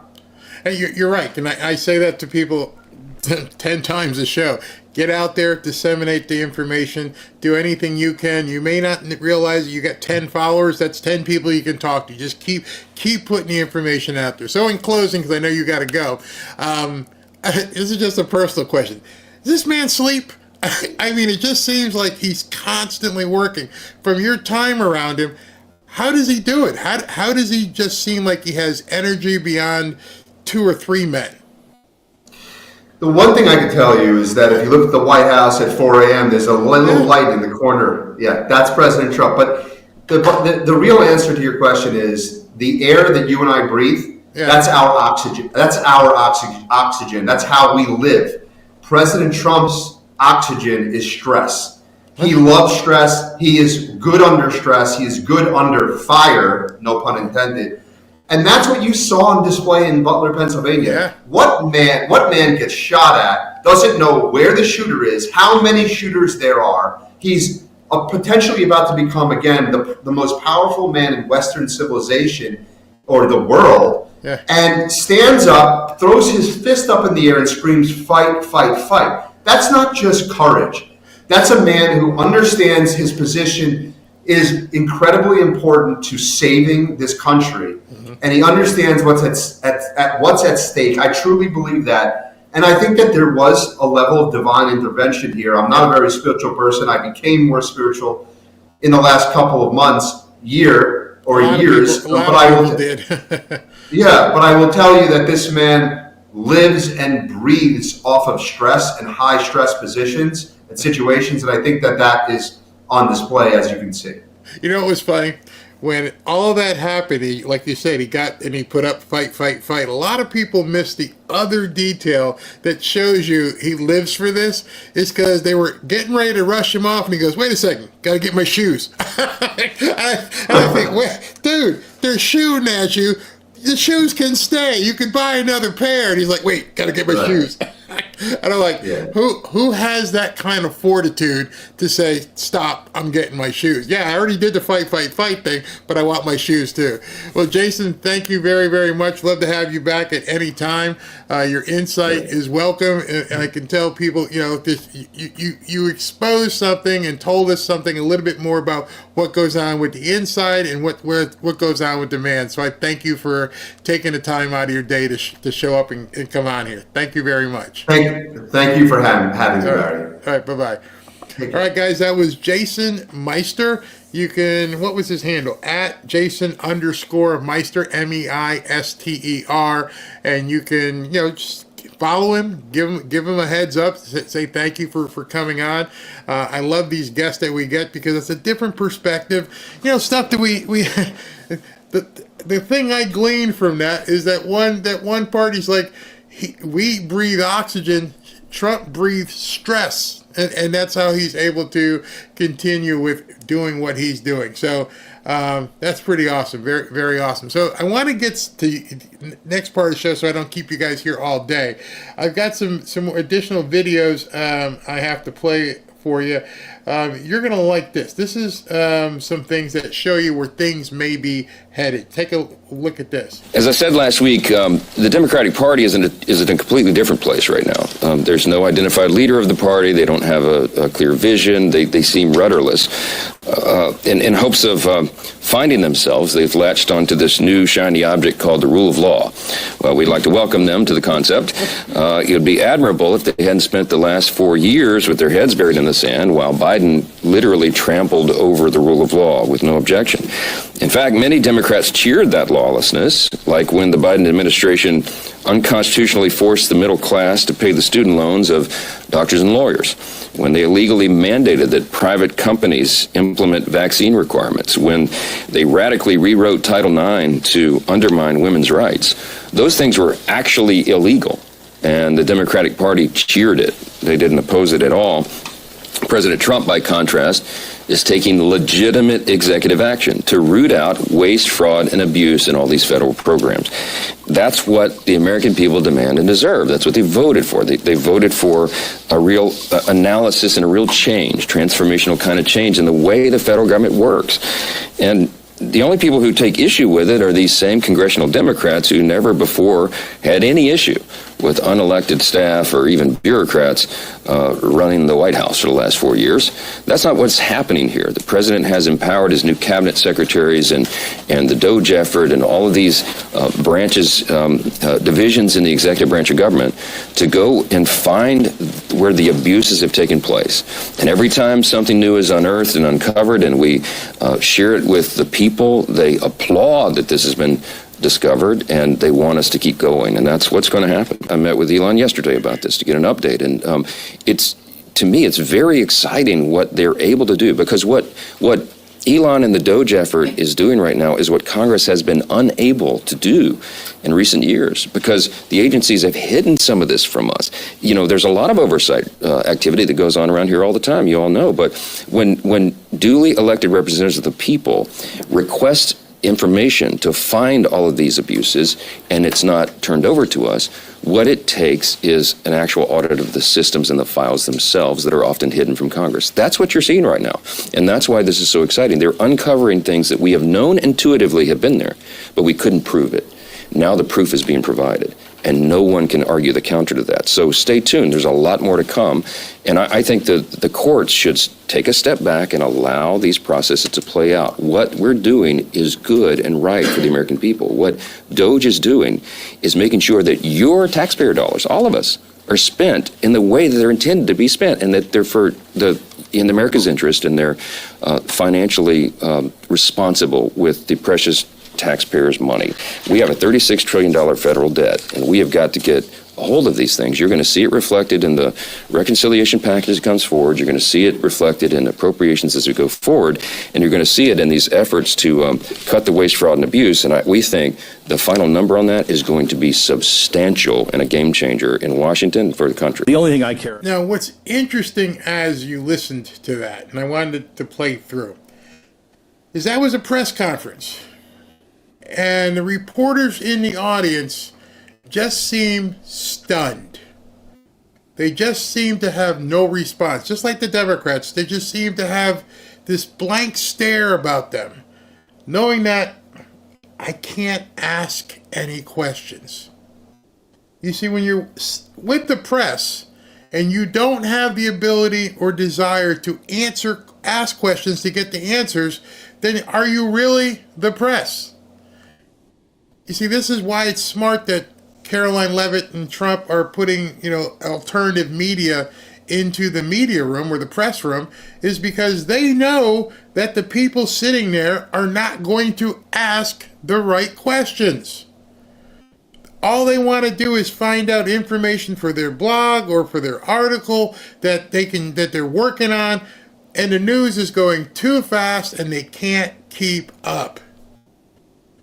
When they should be saying, how did you find, where did you find, why did you find, why are we just now finding out, blah, blah, blah. Each one of those fill in a question. Why are we just finding out there was 30 million for condoms in Gaza? Why are we now just finding out there were 10 million for turning rats into transformers? Who authorized that? When did it go out? The questions, an interesting reporter would actually want to ask because the public needs to know. You're sitting there. And like, Mike Johnson said, there's a lot more coming. Strap in. There's a whole lot more coming. I saw this today and I thought, yeah, this is exactly right. Instead of saying, hey, it's just a 19-year-old, and he's this 19-year-old big balls kid is doing this, this is a great question. I got a question for all the inspector generals, including the ones that get fired. Why did it take a 19-year-old kid called Big Balls to find more fraud in a week than you found, this guy says years, ever? Ever. That should tell you everything you need to know, Rachel Maddow. Now you know why this kid, this 19-year-old kid, this youngster, Big Balls, make fun of him. But then why didn't these other guys who you find reputable find anything? That would be a great question in a press conference. Seriously, the Doge team is uncovering so much and the career IGs haven't done a thing. Like Mike Johnson, that was a great answer. He covered for himself. Did you guys hear what he said? He's like, we knew it was bad. We didn't know how to look. We didn't know how to find it. Okay, I'll take that answer. Democrats, Rachel Maddow, Joy Reid, the 19-year-old kid you're making fun of, maybe you should be making fun of the 45-year-old IG. Maybe you should ask that 45-year-old IG or 50-year-old IG. Hey, you were the IG, Inspector General. Why didn't you find any of this? What have you been doing? No, you won't ask because you don't want the answer. You know, there's people in the Biden administration who are no longer there now. So they're free. They're private citizens. Why not do an interview with, I don't know, Janet Yellen? Janet, what the hell? How are they finding all this stuff now? How did you not find it? Don't even want to ask the questions. That's how you know they're in big, deep poo-poo. They are way knee-deep in this stuff because they don't even want to ask the questions. You go to a doctor and you're like, hey, this hurts. Doctor's like either says, hey, well, let me check out your elbow. They say, okay, what have you been doing? If there's questions. I can't diagnose something if I don't ask you questions. The Democrats don't want to ask questions. And they don't want you asking questions. And they definitely don't want you knowing the answers. So flooding the zone, even like Jason said, and Mark Mitchell said that the last interview, you're seeing a recurring theme here. Do it. Spew it. Disseminate. You have to be the media. Even if you don't want to be, now they put you in a position where you have to be, because as you've seen with many of the videos I show, they don't talk about it. They don't want the information out there. They're hoping people who watch their shows won't ever hear the information. My God, they're talking about Taylor Swift. I don't know if you guys just saw this. I think I posted it earlier. And it's just simply insane. Let me see if I can find this thing about Taylor Swift. Because it was stunning. Stunning that they would worry so much about this. Yes. All right, so I find this here. And the picture, the article says, why Taylor Swift getting booed at the Super Bowl was even more chilling than you think. I didn't find it to be chilling. I found it to be humorous. And it said, from my seat at Super Bowl 59, the crowd's disparate reactions to Swift and Trump felt like a chilling microcosm of our culture. So I went and read the article so you don't have to. It's on Glamour magazine by Stephanie McNeil. Well, Stephanie wrote this. To me, the disparate reactions felt like a message that the Super Bowl, one of the biggest cultural events in the country, has been reclaimed by Trump and the type of toxic masculinity that make my nipples... I'm sorry, she didn't say that. The type of toxic masculinity he appears to be the beacon of. And he and his supporters seem to be living for it. Okay, hold on. You're at the Super Bowl where big-ass men bigger than me, 6'5", 6'6", 300, 350 pounds, put on armor, and then spend the next collective 3 hours running full speed into each other, trying to find ways to rip people's heads off, trying to induce pain. That's what football is about, land acquisition. And you have the insanity to say, I'm here at the Super Bowl, and it appears that the country has been reclaimed by Trump in some type of toxic masculinity. In between your, chablis, maybe you should turn your ass around and look at the actual field. That toxic masculinity is what the game's all about, moron. We're not walking around out there in tutus. We are on that field to inflict pain upon somebody else. That's as masculine as it possibly could be. How did you go to a football game ever in your life and think what you were looking at wasn't toxic masculinity? Actually, it's not. It's just masculinity. I'm sorry your fifis got hurt. No, I'm not sorry your fifis got hurt. We are so friggin' back. When you have to go to the Super Bowl and tell me that you're worried why Taylor Swift is getting booed was more chilling than you think, there's only one thing I can say about that. We're going to win so much, you may even get tired of winning. And you'll say, please, it's too much winning. We can't take it anymore. Mr. President, it's too much. And I'll say, no, it isn't. We have to keep winning. We have to win more. We're going to win more. Oh, you bought tickets to the wrong event, honey. The ballet and the digital Transformer show is down the street. Somewhere in New Orleans, I'm sure they had some Transformers. But you decided to go to a football game and you're worried about toxic masculinity. Proverbial fish out of water. That's all I'm going to say. Proverbial fish out of water. One last thing I want to share with you, and this is from Biggest Diggers. People are changing their profile names because they have not one to give, not one F to give. This is ALX, who's friends with Benny Johnson. He changed his thing to Biggest Dickus.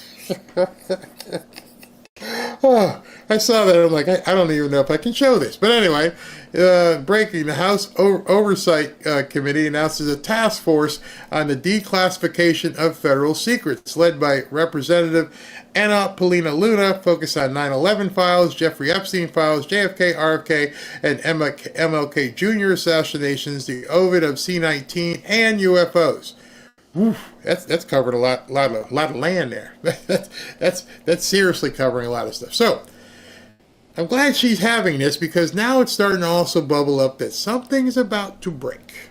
Something really big is about to happen when Kash Patel gets in office. About is the scandal of the pedophiles, and in the next 10 days, you're going to see the Epstein file released. In the next 10 days? Next 10 days. Oh, Yep. please. You think in the next 10 days the whole thing's going to be released? Yeah. And what kind of information you have to be able to be that certain about it? I plead the fifth. In the next 10 days? Next 10 days. Oh, please. Yeah. Stop it. Next 10 days. You're teasing millions who want that list. Day number 1, Kash Patel walks in. By the end of the day, it will be released. Oh, please. Did Kash Patel get confirmed yet? Not yet. They Not delayed yet. Did RFK get confirmed yet? Not yet. Tulsi? None of them. House, not Senate. Yeah. So as soon as he's confirmed, his first day, it will be released. Oh, I can't wait. See, I don't even know if they're going to let me play that last 45 seconds, because he said a word there that some of the people upstairs don't like too much. They don't like me saying it too much. So I just have to be careful. So SB, who I love, he texts me, goes, you got to check this out. Check this out. This is happening. And he didn't know I actually have it up right to show you before I close. This is exactly what SV just texted me, and I already had it ready to show you. And it's winning on a huge scale. New executive order just dropped. Doge. Trump has ordered everyone to work with Doge, but a lot of federal workers didn't get the message. He's signing an executive order now mandating that every agency in the federal government, not one, not two, all of them, have to work with Elon Musk's Doge. The next time a federal worker pushes back on Doge, they'll be doing so in direct contravention of the president's EO. FAFO. All of them. It is now. Trump has made it clear that all federal agencies must work with Doge team to cut abuse, waste, fraud, and headcount. Sadly, many federal workers are openly defying the president's order, so Trump made it a formal executive order. You're going to make me get a new button. I'm seriously going to have to get a new button, because we're going to win so much, you may even get tired of winning. And you'll say, please, please, it's too much winning. We can't take it anymore. Mr. President, it's too much. And I'll say, no, it isn't. We have to keep winning. We have to win more. We're going to win more. Oh, yeah, I think James said it best right here. God bless President Trump. Just go, go, go. FBS, I can't put up, John, I can't put your comment up because you said something here. I love it. Go, President Trump. It's just too much. It's way too much. It just keeps happening. I love winning, and winning. Yep, just enjoy it. Enjoy every second of it, knowing that you're rubbing their faces in it. There's nothing they can do. And all the agonal breathing, all the different things, all run into these crazy judges. It ain't going to work.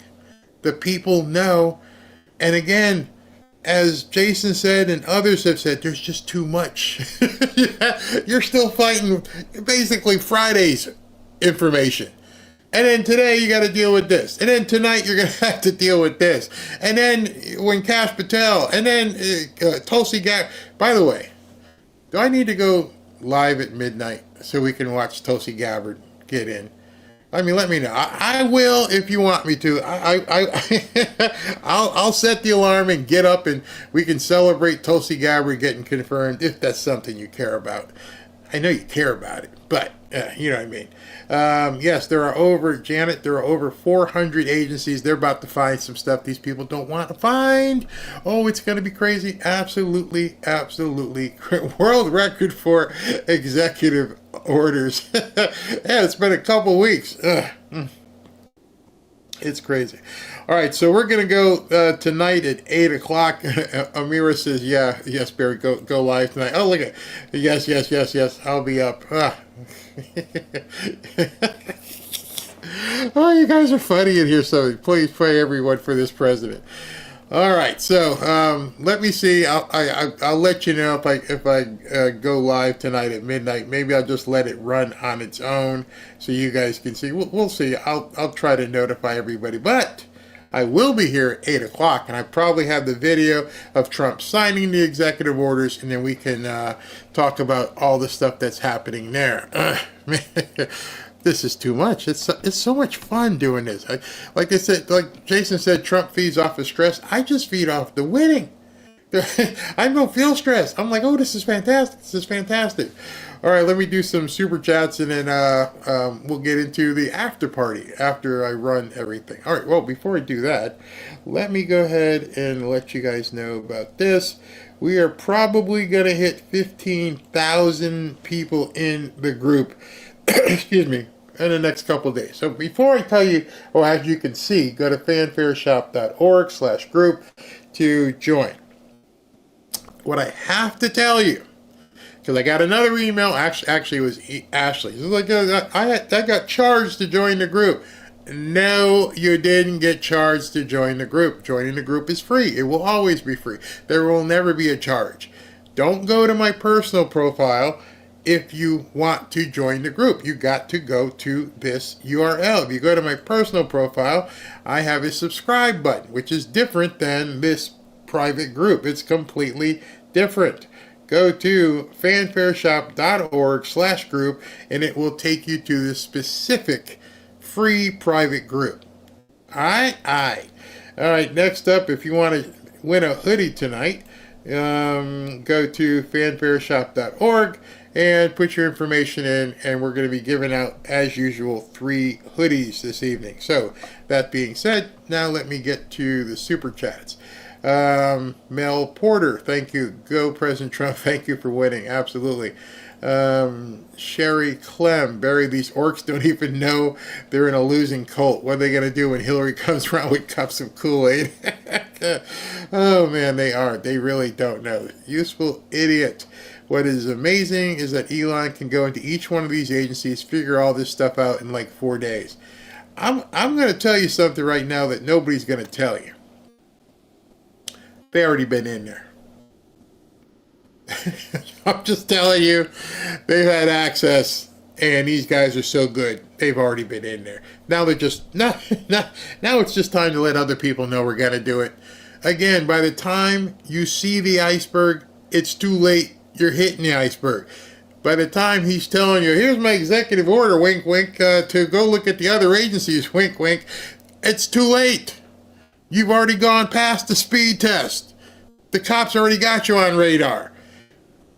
You're just looking for the red lights in your rear view mirror as he pulls you over. He's not going to tell you, hey, look, I'm setting up a speed trap right here, so be careful when you drive by, okay? No. By the time you see the cop, it's too late. It's too late. So him telling you that he's going to do this with all these agencies, you know what's coming next.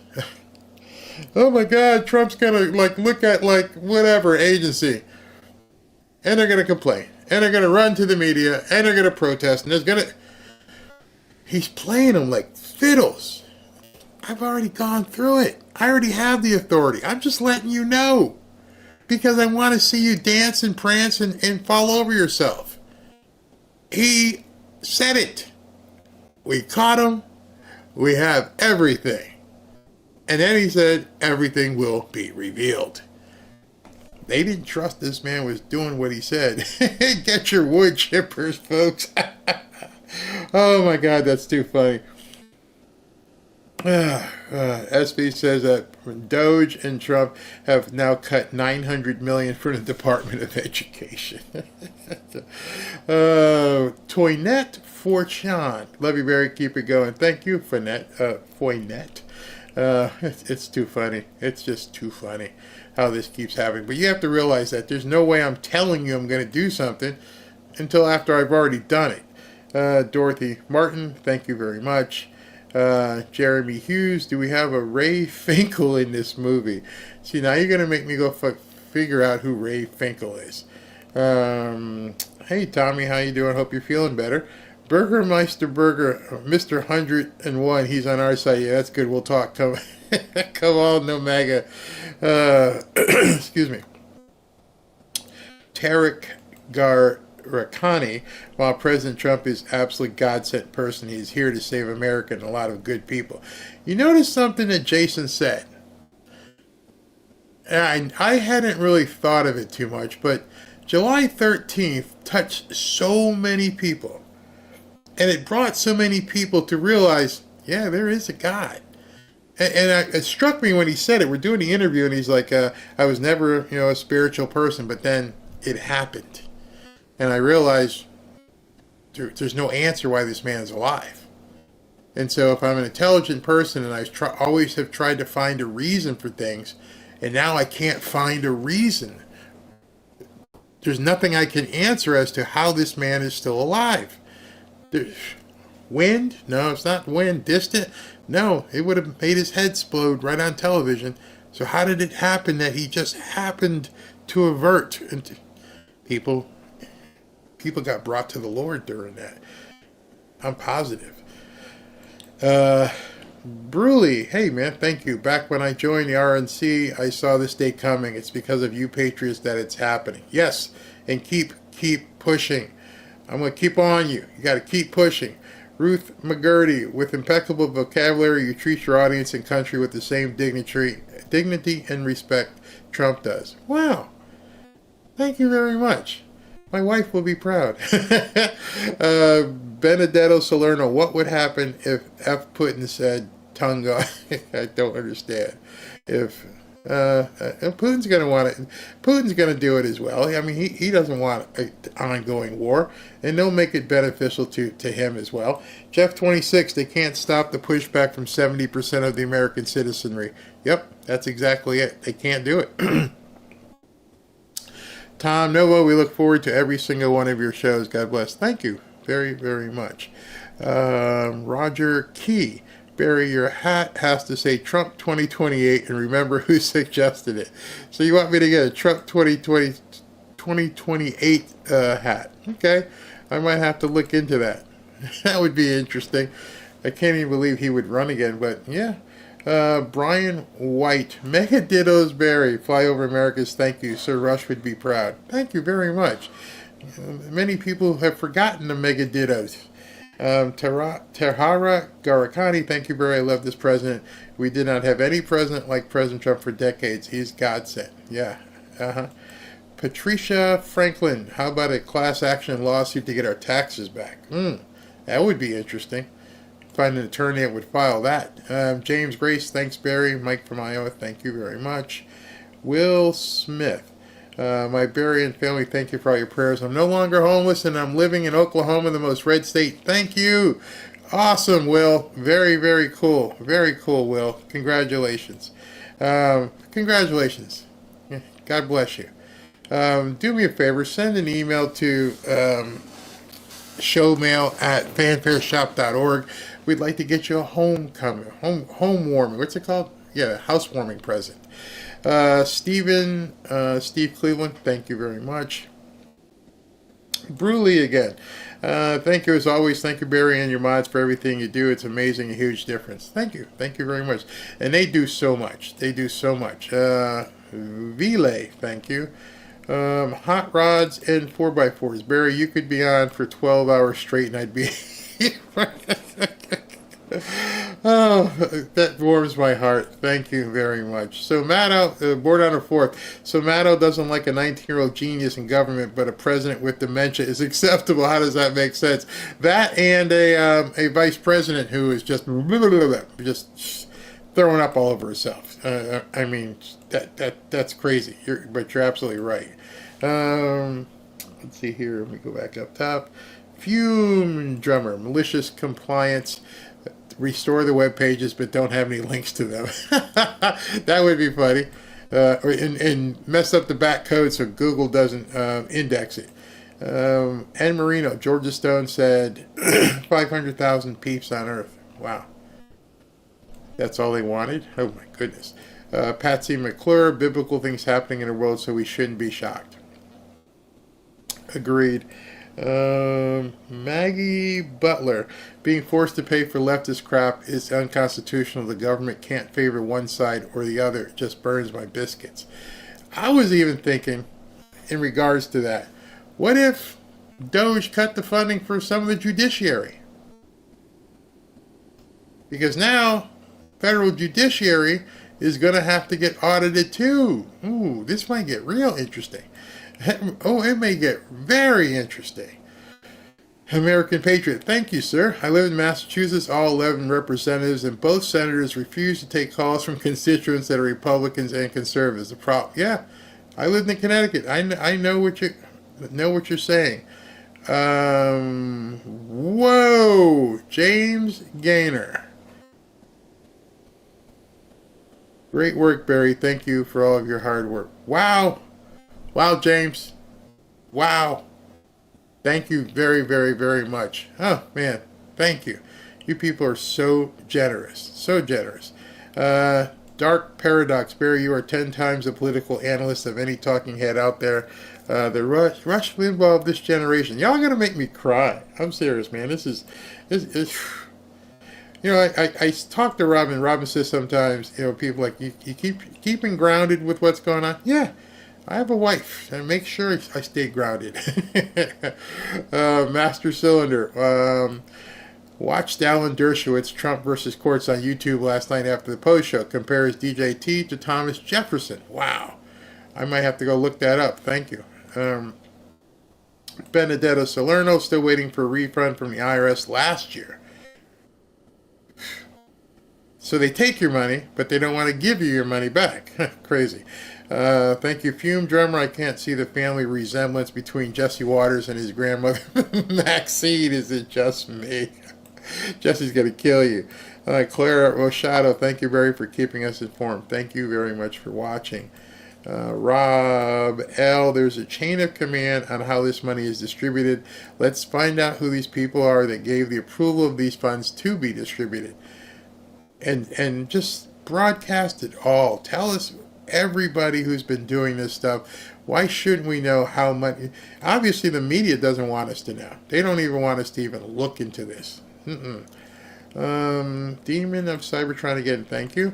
Barry, you remember when all those people in Congress were waving those Ukraine flags? A lot of those people are going to regret that moment very soon.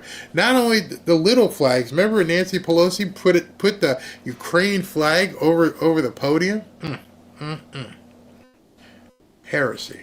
Barry Canova, thank you. Barry, Valentine's Day is Friday. Surprise a woman in your life and take a well-deserved break. Make reservations as soon as possible. Done. Boated ribeye and lobster. So yeah, he's right. It's Friday, so Friday night there's not gonna be no show. Just letting you know. Got to take care of the lady. Got to make sure she's happy. So no, yeah. Programming announcement right now. Super chat from Fair Isle. Globalists want a weak, divided U.S. flooded with visitors. Birth rates down from Transformers. Yep. Take our weapons and absorb. You are 100% correct. Man, Cheese Lady.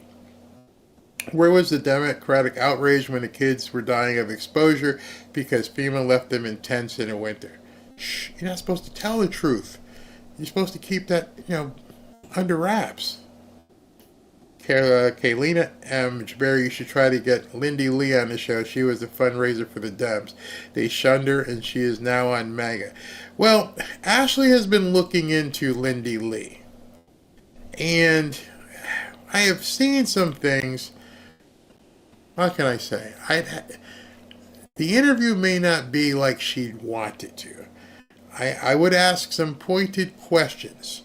So maybe we could, but I'd have to let her know in advance. I'm going to be completely open and honest.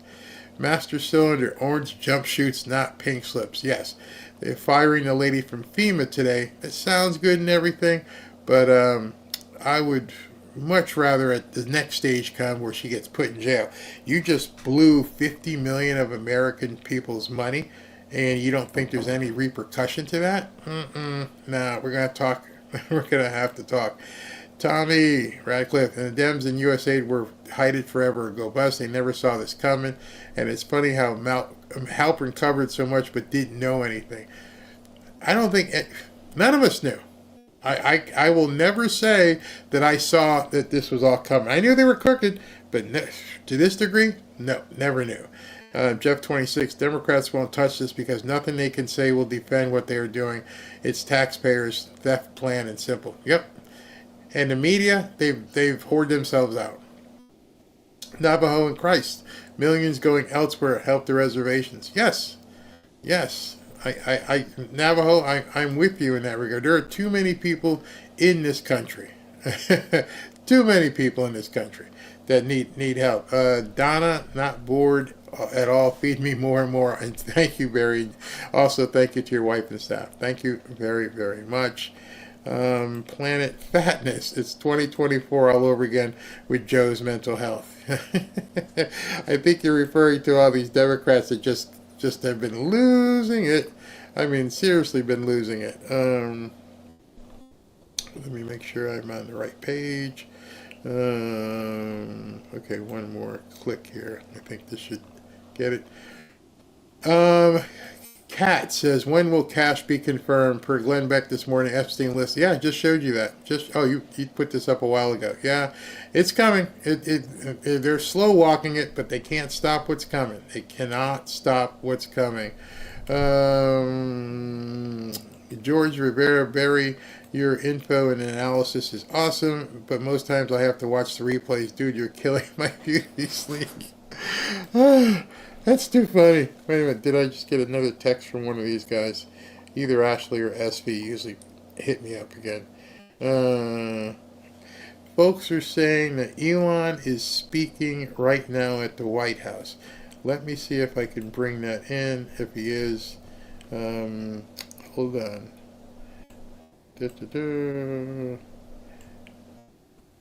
See if I got it. See if it's coming in. Hold on. I'm trying to see. Yes, he is. Okay. Elon is at the White House, and we shall bring it in right now. Give me 1 second.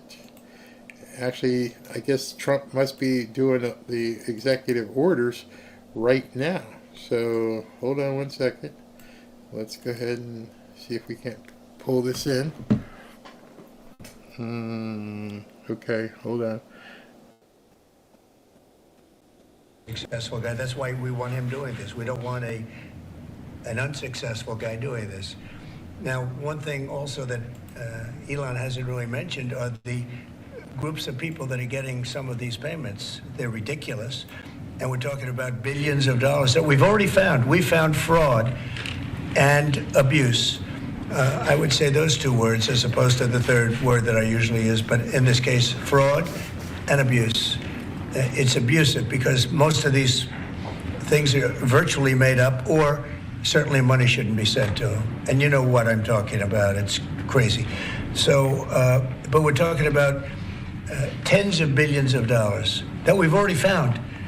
And now a judge who's an activist judge wants to try and stop us from doing this. Why? Why would they want to do that? I campaigned on this. I campaigned on the fact that I said government is corrupt. And it is very corrupt. It's very, very it's also foolish. As an example, a man has a contract for 3 months, and the contract ends, but they keep paying him for the next 20 years, because nobody ends a contract. You get a lot of that. You have a contract that's a 3-month contract. Now, normally, if you're in a small, in all fairness, it's the size of this thing is so big. Yeah. But if you have a contract and you're in a regular business, you end the contract in 3 months. It's a consultant. Here's a contract for 3 months, but it goes on for 20 years. And the guy doesn't say that he got money for 20 years, They don't say it. They just keep getting checks month after month. And you have various things like that, and even much worse than that, actually, much worse.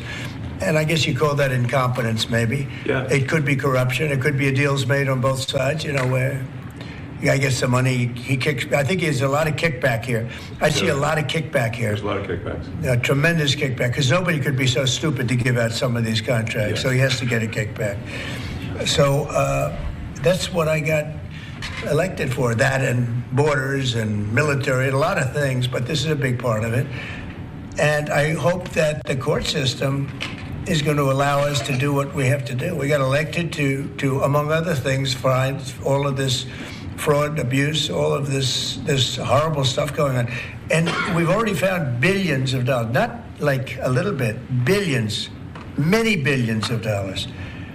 And when you get down to it, it's going to be probably close to $1 trillion. It could be close to $1 trillion that we're going to find. That will have quite an impact on the budget. And you'll go to a judge where they handpick a judge, and he has leanings, and he wants us to stop looking. How do you stop looking? I mean, we've already found it. We have a case in New York where a hotel has paid $59 million, $59 million because it's housing migrants, illegal migrants, all illegal, I believe. And they were being paid twice the normal room rate at 100% occupancy. Unbelievable. So it's a racket. Mr. Meister, can I ask a question? If I may, sort of just going for the president's comments, at a high level, you say, what are the two ingredients that are really necessary in order to cut the budget deficit in half from $2 trillion to $1 trillion? And it's really two things: competence and caring. And if you add competence and caring, you'll cut the budget deficit in half. And I fully expect to be scrutinized and get a daily proctology exam, basically. Might as well just camp out there.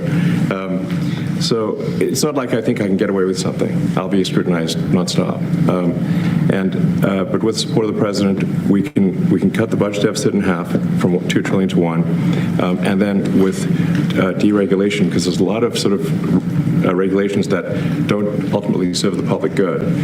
We need to free the builders of America to build, and if we do that, that means I think we can get the economic growth to be maybe 3-4%, maybe 5%, and that means if you can get $1 trillion of economic growth and you cut the budget deficit by $1 trillion, between now and next year, there is no inflation. There's no inflation in 26. And if the government is not borrowing as much, it means that interest costs decline.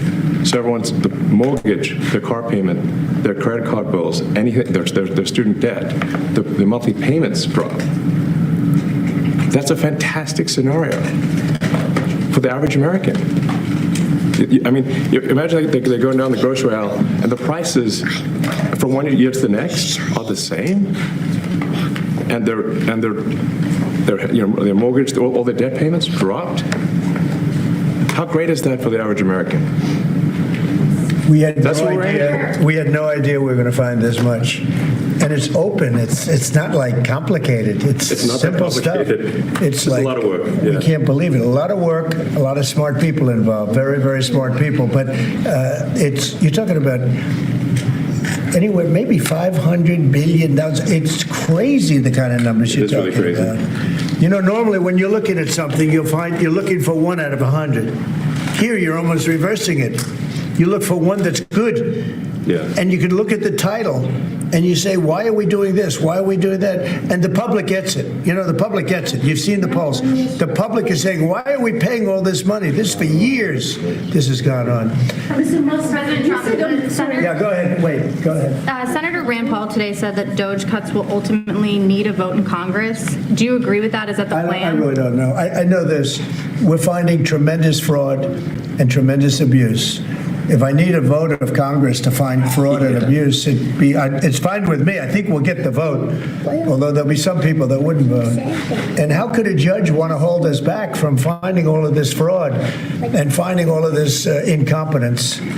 Why would that happen? Why would even Congress want to do that? Now, Congress, if we do need a vote, I think we'd get a very easy vote because we have a track record now. We've already found billions of dollars of abuse, incompetence, and corruption.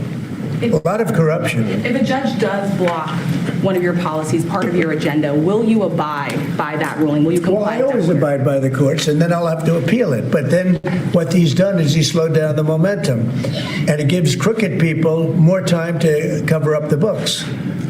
You know, if a person's crooked and they get caught, other people see that, and all of a sudden it becomes harder later on. So, yeah, the answer is I always abide by the courts, always abide by them, and will appeal.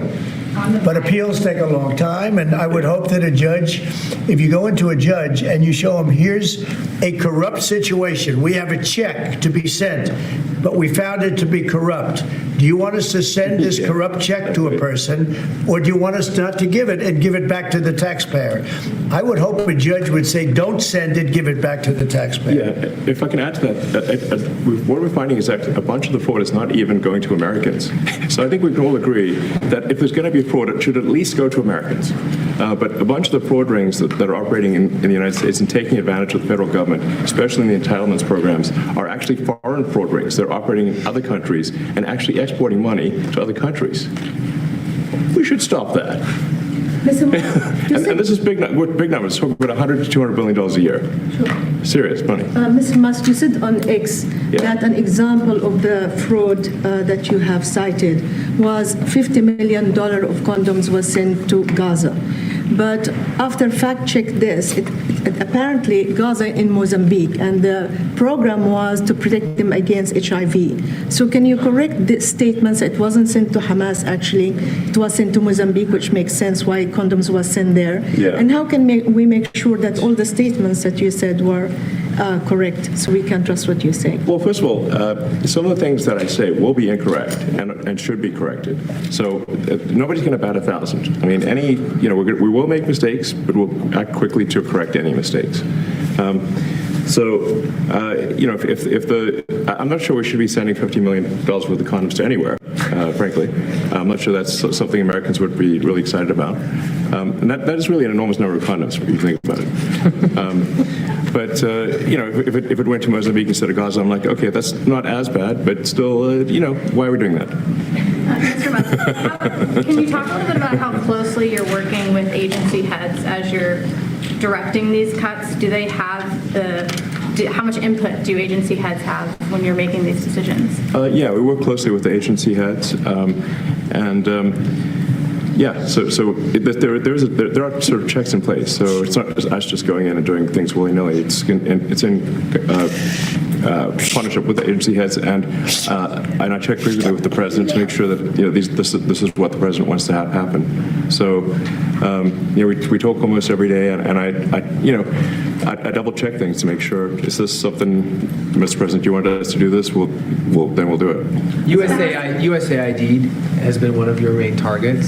Are you concerned at all that some of the cuts or that shutting that agency altogether may lead to diseases or other bigger problems starting in other countries that then come to the United States? Yeah, so that's an interesting example. So that's something where we work closely with the State Department and Secretary Rubio.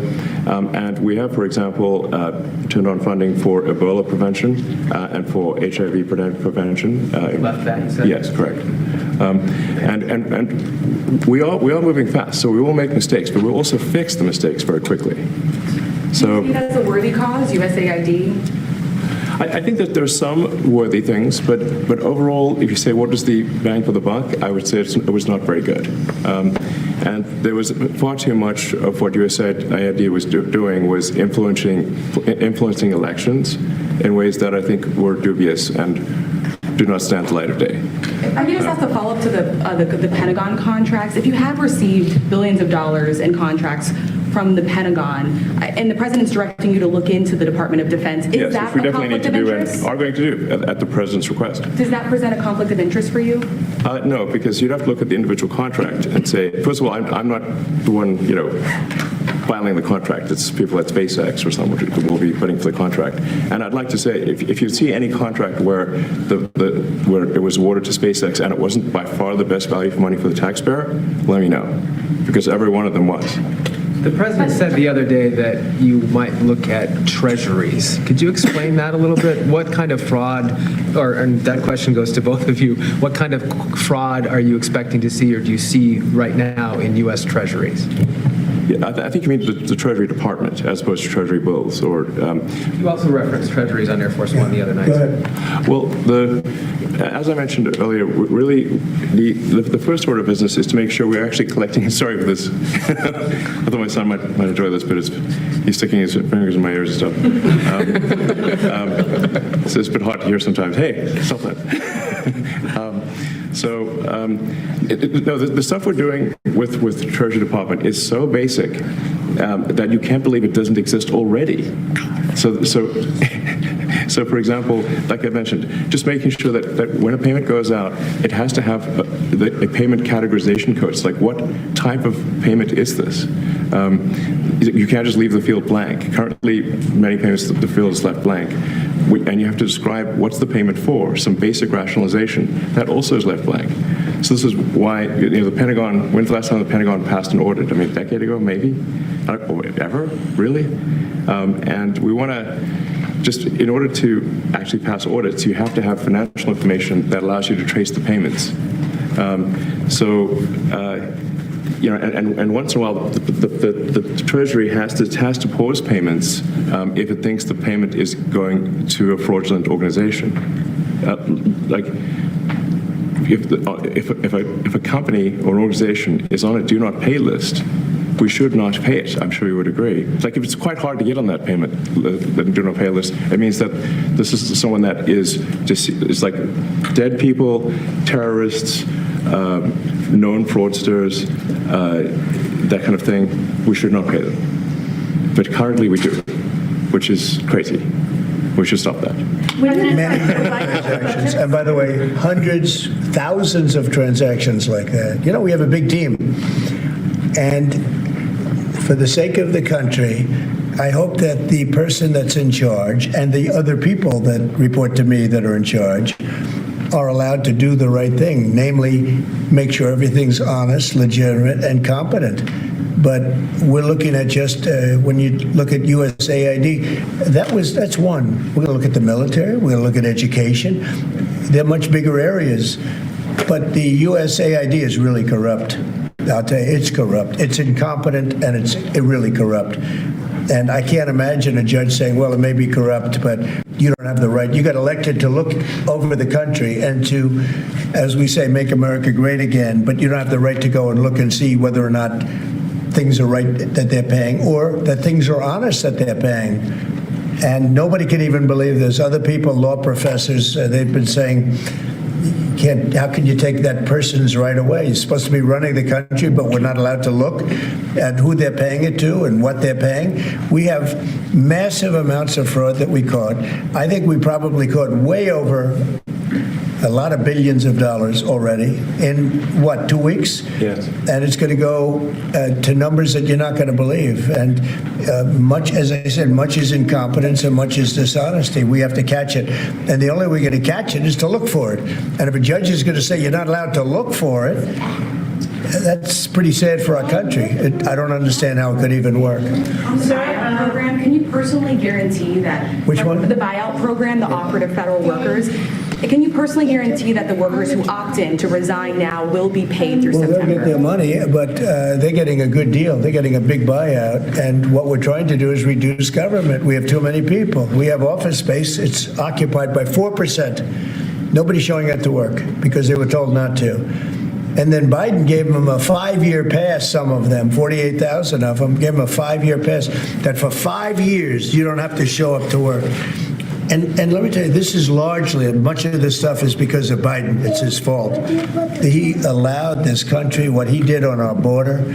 What he did on our border is almost not as bad as what he did with all of these contracts that have come out. It's a very sad day when we look at it. I can't even believe it. But many contracts just extend, and they just keep extending, and there was nobody there to correct it.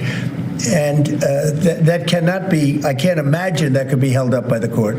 Any court that would say that the president or his representatives, like Secretary of the Treasury, Secretary of State, whatever, doesn't have the right to go over their books and make sure everything's honest. I mean, how can you have a country? You can't have anything that way. You can't have a business that way. You can't have a country that way. Hey, thank you very much, everybody. Thank you.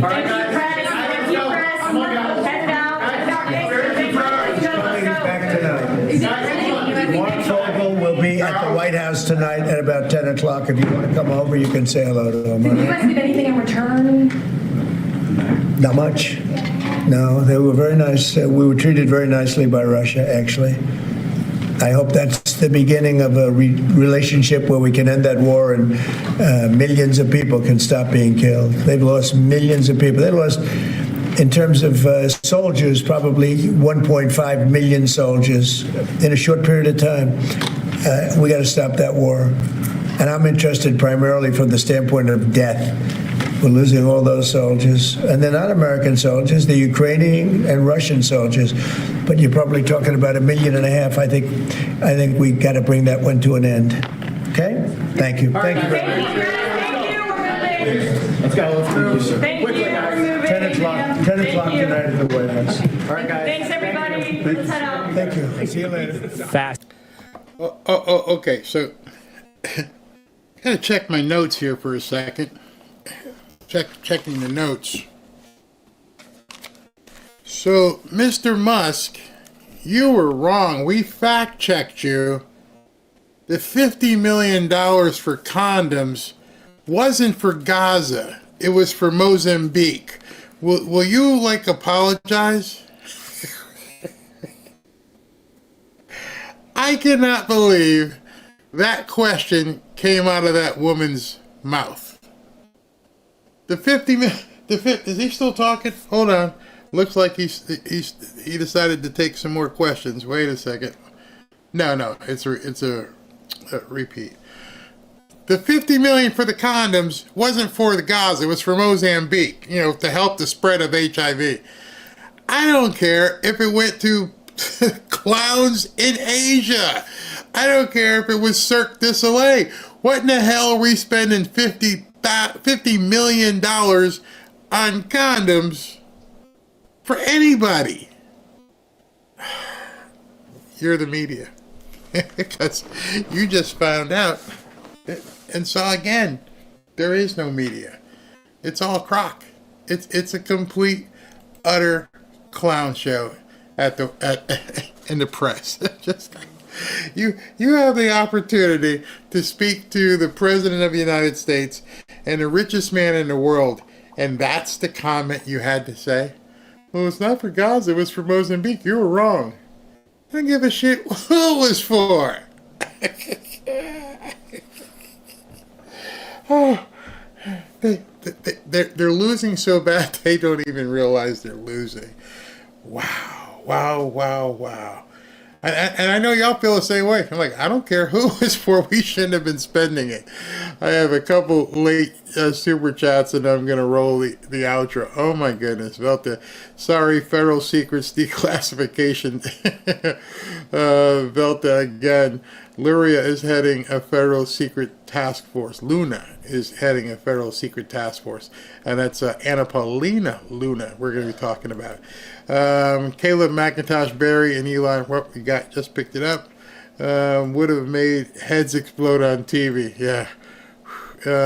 Keller Heating and Air, thank you very much. Brad Crane, agonal breathing, pull the plug on all the brain dead. Troy Burnham, I'm donating for your next router in case the devs try to mess up your modem again. We found out what happened that day. So my router that runs the whole house is in the garage, and it's on a GFI outlet. Remember I told you we were getting new patio furniture? Well, the guy before they brought the patio furniture was doing pressure washing. And he got one of the GFIs outside wet, and it shut down all the GFIs on the circuit, whatever. That's what they told me. So, dash cam in IE. Sir, may I have another? I love winning. I completely agree with you. I think that's it. I think we're gonna be done. Wait a minute, there's a couple more I missed earlier. Toinette for Sean, love you, Barry. Keep it coming. Will do. All right, so that's everybody. So let me just tell you what's about to happen next, because of those of you who weren't here last night, what is Barry talking about, this after party stuff? So what's going to happen is I'm going to play the outro that I play all the time, and that's about 1.5 minutes or 2 minutes. And then after the outro, if any of you want to stick around and talk to each other and chat, it's not just going to cut off. There's about a 30-minute video, chill music, beat scenes that just allow people who are just hanging out, who just want to just chat with each other. And, I'm going to go grab a sandwich. I might come back here once I'm planning the 8 o'clock show, and I may do some chatting as well. So feel free. Enjoy yourself. We're going to do the outro right now, and then we're going to have the Afterparty Chat. That's what I've named it. I don't know what else to call it. Talk to you guys at 8 o'clock tonight.